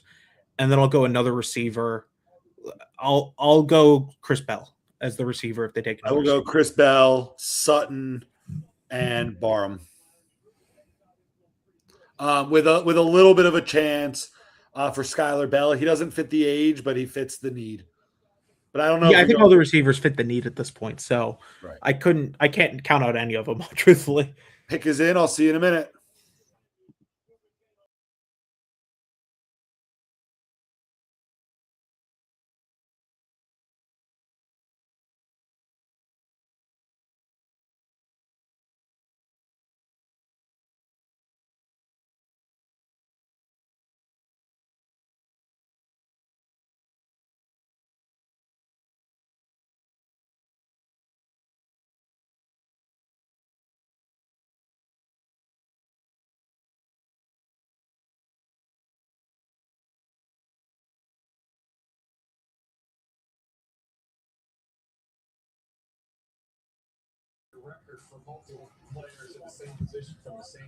Have you seen it?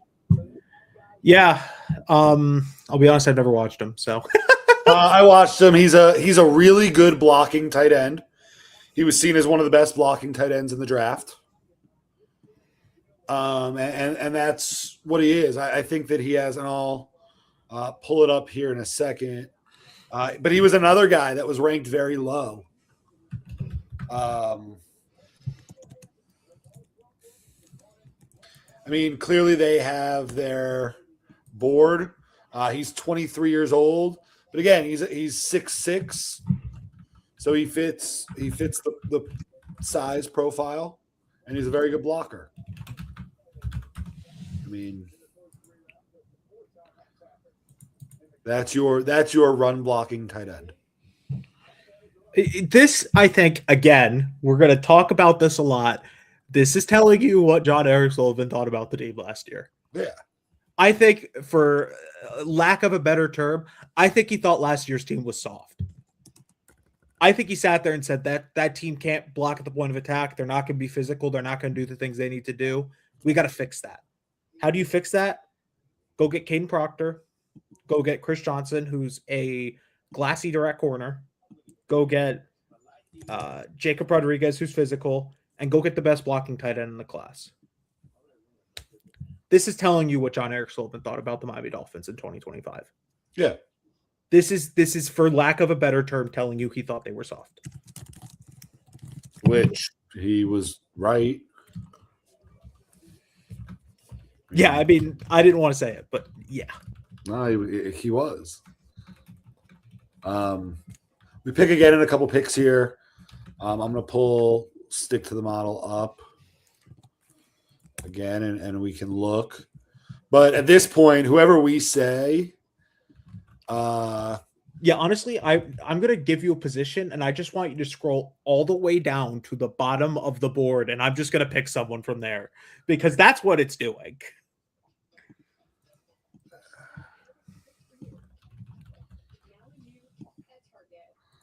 Let's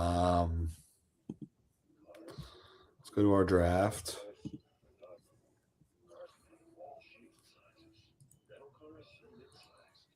People are just saying he's Durham Smythe. I think he's a better blocker.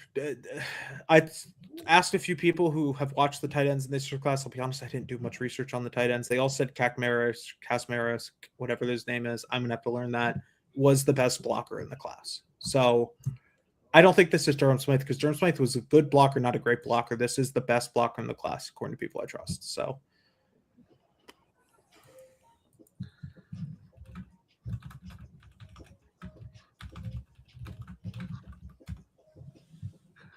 Silver says that our draft should be Ruben Bain, Chris Johnson, Jacob Rodriguez, Jermod McCoy, Chris Bell.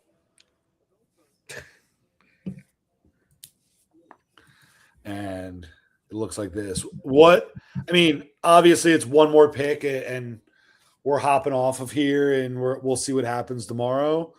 Do you have any other takeaways other than our team was soft as shit last year and we added 4 players, and I need to do more work on Douglas. 4 players that were seen as very tough physical players and leaders of teams? I think this is a character draft. This is a physicality draft, but this is also a draft that is telling you that you shouldn't look at consensus boards when evaluating the Miami Dolphins with how they draft, because Kasmeric was not high on a consensus board. Neither was Caleb Douglas. Caden Proctor might have been a reach depending on who you ask, right? Like this is them telling you that what they're going to do is they're going to take their best player available. Doesn't matter what a consensus board says. So this is not like Howie Roseman, who very much follows consensus boards. I think like they're going to take physical, athletic guys and they're going to figure it out. Wow, the Jaguars just took Pregnon. We'll see how this develops. Clearly, the Dolphins trust their staff a lot because if you're taking Caleb Douglas, Kasmeric, even like Chris Johnson, you're trusting your staff to develop dudes. And so we'll see how that looks like come, year 2, year 3. But I think they're going to develop. They're going to say they can develop guys, and they're going to trust their development. Very similar to what the Packers did. This is very much a Packers draft. Yeah, I personally, and again, I can't say this because there's no way of knowing, but I would have rather Douglas and Kazmarek at 130 and 138. If we took them there, great. I'll take it. You could take anybody at that point. But 75 and 87 are premium picks. There were good players available. So to me, this new regime taking chances the way they're taking them, to me says that they have confidence they're going to be right. And in Green Bay, they were. The closest comp by my score is Jason Morrow, who went in the second round 2014. Okay. Is there anybody else in that kind of range? It only pulls one comp. So I'm looking on like trying to figure out how to get more historical ones, but the closest one is Jason Morrow.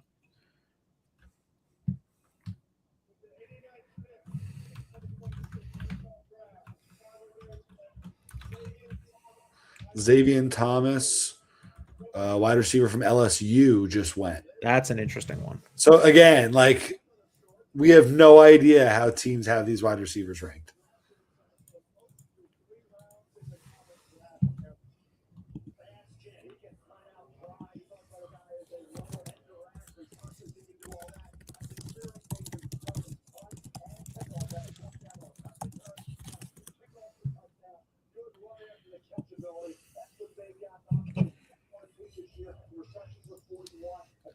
God, we got physical. I'm gonna go to the depth chart. It's a little bigger. I'm curious, and while we're waiting, we have 5 picks or whatever. Looking at this wide receiver depth chart, like to me, Tolbert probably ends up being 1, Malik 2, and then like it's a competition of everybody else. 3, Tutu, Caleb Douglas, Terrence Marshall, Taj Weiss. Like to me, another guy is getting added to this room. Do they like Theo Weiss? I wonder if they really like Theo Weiss. Could they? And we can look at the defense. The defense is more exciting to me. I'm actually kind of in on this defense in general. I think you need another safety, even with Lonnie Johnson, Ronnie Harrison. You need another one, but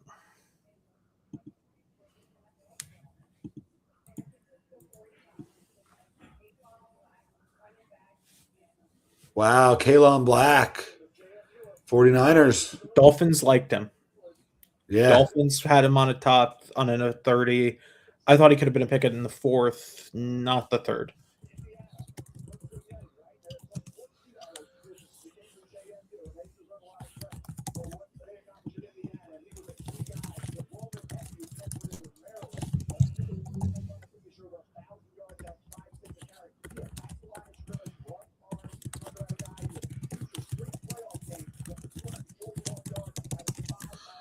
So what I'm telling people that are complaining to me about the Kazmarek pick is to think about how many times over the last couple of years Dolphin fans complained about Julian Hill ruining a football game, and complained about the Y tight end not being able to do his job correctly. Yeah, everyone was not happy with how the Dolphins looked blocking last year. They thought that they needed to be better blocking at the point of attack, at tight end, at tackle, at guard, across the board. Clearly, Dolphins agreed. Clearly, John Eric Sullivan agreed, because I think Caleb Douglas, I've heard, is a good blocker. I'll be honest, I need to watch more of his run blocking. Will Kazmarek, everyone I talked to says he might be the best blocker in this class at tight end. Caden Proctor is a physical guy who's going to get into space. And he's going to put a body on you. Like, I think this is what they're telling you about what the Dolphins need to be next year. And in John Eric Sullivan's mind he is telling you that the Miami Dolphins are going to be a problem to play against because they're going to be physical against you. Yeah, we're going to be annoying to play against. And I think that's what the Dolphins need to do, because the truth is, even if you go get a star quarterback, right? You go get, next year you go get Arch Manning, you go get Lenore Sellers, you go get Darian Mensah from Miami, or You Drew go get Vesemaker. first round quarterback X. Yeah, you go get the quarterback, and let's say even he develops, right? He develops into a talented quarterback who you think is your starter long term. You still need to be physical at the point of attack, because that's what's going to win you games in December when you have to go play in Buffalo, you have to go play in New York, you have to go play in New England, you have to play in Kansas City. Like, think about what the AFC runs through. It runs through Buffalo, it runs through New England, it runs through Kansas City, it runs through Pittsburgh or the Ravens. Let's say the Ravens. Those are all cold weather cities where if you don't win your division and you have to play on the road in the first round of the playoffs, you're probably playing in a bad weather game. Yep. And again, what did John Eric Sullivan tell you when he had his first interview? He told you big doesn't get small. Correct. And I think this is truly what they're going to do. Like, if you look at this defense, like Lonnie Johnson, Jason Marshall, Juju Brands are all really long guys in the secondary. I really don't think the Dolphins are going to be this awful next year. I think they're going to be competitive in a lot of games. Okay, so and I've said this to Brett a couple times. I think our record could be worse, but we could be more competitive in games. I felt like there were a lot of games over the last couple of years that we lost that we were just genuinely uncompetitive. You know what this year might remind you of is that first year under Brian Flores where they were competitive in a lot of games. They didn't win a lot of games, but you always felt like they had a shot of winning the game. For sure. And I think this might be that, where they want to be competitive. They want to win games physically, right? And like, man, if they win 9 games next year, it might be because they just grind out 14-10 wins all the time. Yeah.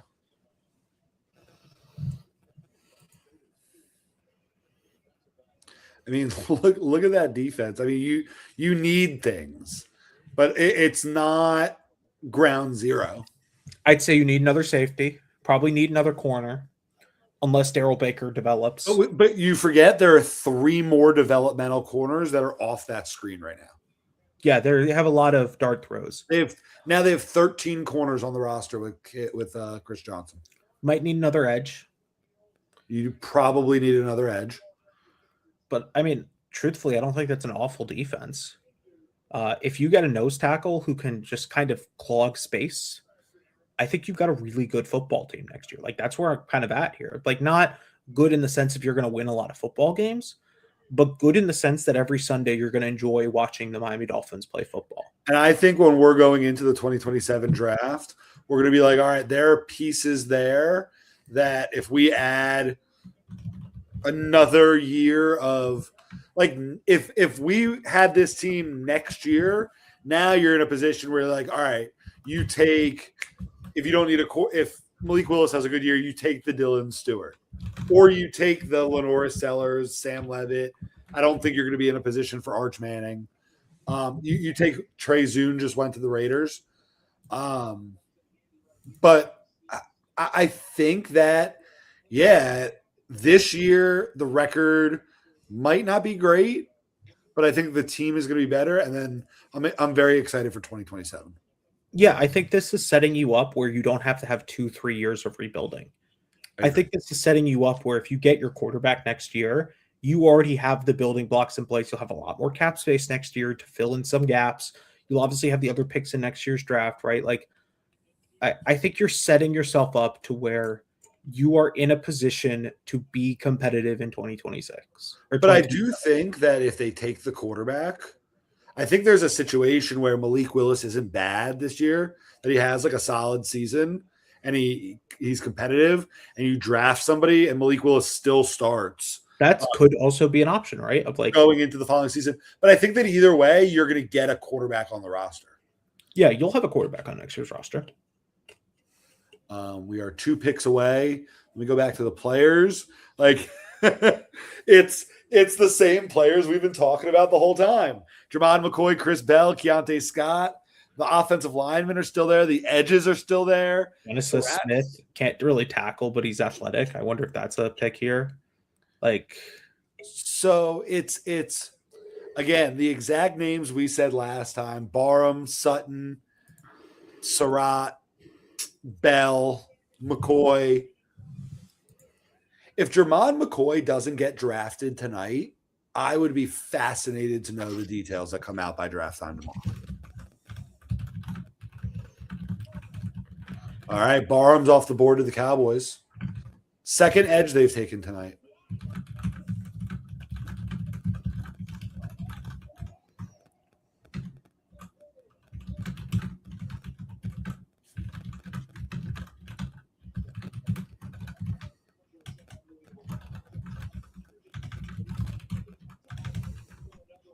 I will say, watching John Eric Sullivan draft is so different from Chris Greer. Oh, it feels like every time they make a pick, I'm like, oh my god, they did what? Like, because like I'm used to like Chris Greer being like, all right, who's the most athletic guy at receiver? I'm just gonna take him and we'll figure it out later. Chris Greer probably drafts Caleb Downs, right? He probably takes Caleb Downs. At 30, he probably takes some offensive lineman who's not ready. Do you think Jalen Waddle's off the roster and you have 30? Oh, sorry. No, Jalen Waddle's still on the roster. So you don't have 30. You have a second round pick where he probably takes, I don't even know who went around that pick, some receiver. He probably takes Brazell. Yeah. The Cowboys have drafted Downs, Lawrence, and Barham. I guess they're that's a very interesting little process there. I kind of like their draft. We'll see how that fits all together. But Rams, I know they made their pick. I don't know who they made. I just got a text that they made their pick, though. So the Dolphins are. All right, give a name and we'll go off. Chris Bell. I love Chris Bell. I'm going to go deny Dennis Sutton. Actually, no, Joshua Josephs. All right, we both have edges. I'll see you soon.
Let's go. They did it. Let's go! They did it. They did it. Hey, man, look. Go. Look, I didn't love the Caleb Douglas pick. I love that pick.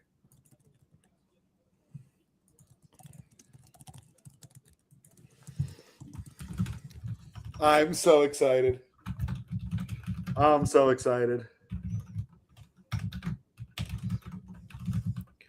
That is a pick where, dude, like, so again, this is where I'm kind of like having to maybe think through this. Is if they took him at 75, then they took Cass Merrick, then they took Caleb Douglas. Do we have a different feeling about how they, like, I think that's kind of where I'm at. We fucking did it. Like, I think that, man, Fucking what a did pick. it. What a pick. We took Chris Bell. Oh my god. We actually did it, dude. That's an awesome pick. I love that pick. I was saying I would take him in the second round. I at one point said I'd take him at 11. I think that you are getting a guy who had first round talent. Like, I think he truthfully had first round talent. He's explosive. He's athletic. He does not drop the ball a lot. I think he had like a 4% drop rate. He is. I'm noticing something too. So what I do is, even if I've never watched the guy, I go and I look up what Dan Brugler says because he always has really good information about who they are off the field. Caleb Douglas was explained as a guy who, you know, was like helped lead the room. Not a rah-rah leader, but got everyone, you know, into shape. Will Kasmerick was described as a leader who changed the culture in the tight end room. And one of the strengths for Chris Bell, according to Brugler, is, quote, competitive personality. His coaches describe him as a self-starter. Again, they continue to tell you what they're going to do with the team. And He I think is 6'2", 220 pounds, and runs a 4.3. I've been telling Brett this entire draft process that per where I think they're going to get picked, Chris Bell is my favorite player in the draft. I'm over the moon right now, Kevin. I love that pick. I think you have two receivers now who you can develop. We'll see about Caleb Douglas. I don't know. I'll go back, watch his film on Monday. I'm sure I'll have an answer for whether I like him or not. Chris Bell, I love that pick. I don't need to watch his film again. That's the best pick of the draft for me so far. If he's healthy, we need to see what those injuries look like. I love that pick, man. Do you think that Jermod McCoy's leg got amputated? Do you think they're like hiding the deepest, darkest secret of the draft? Dude, I mean, all right, we're going to do this because we've done this for everybody else while we finish up here. But I'm going to put on some Chris Bell.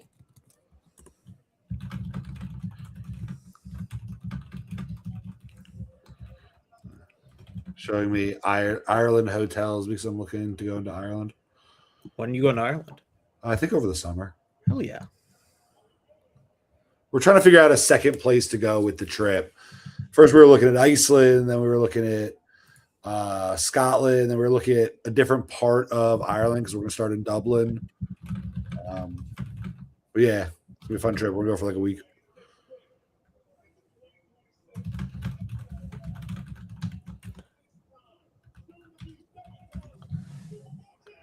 That's a great pick, man. I'm excited. Jennings Dunker to the Steelers. Steelers have had a solid draft.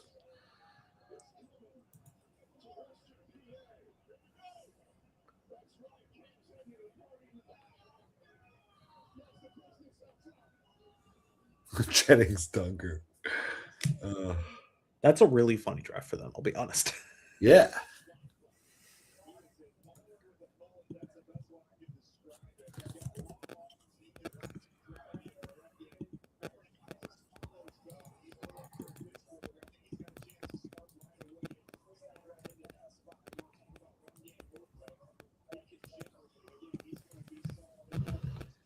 I mean, and now add Jennings Dunker to the bottom of that.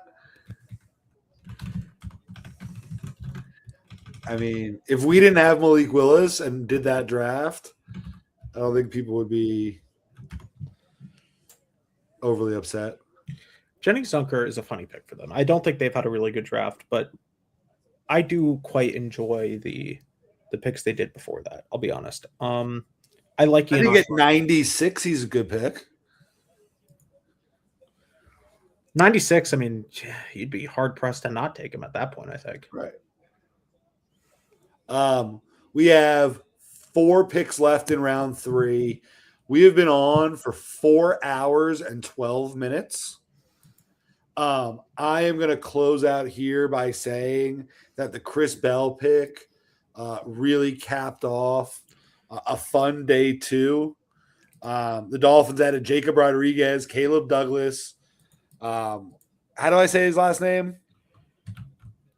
Kasmerick, I believe. Will Kasmerick, and Chris Bell.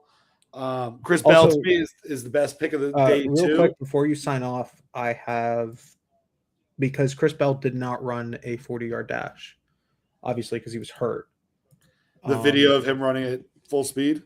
I have his testing data real quick. Okay. Give me a second to pull it up. Does it allow you to share your screen or no? It will not allow me to share my screen for this because it is on a website I should not have access to, I'll be honest. He had a top speed of 22.24 miles per hour, which is 89th percentile for receivers. Average deep route speed of 15.95, 82.8th percentile. Get off in the 47.4. So he's like a very linear athlete, but he is a super athlete, linear, because I'm too tired. It's been 4 hours.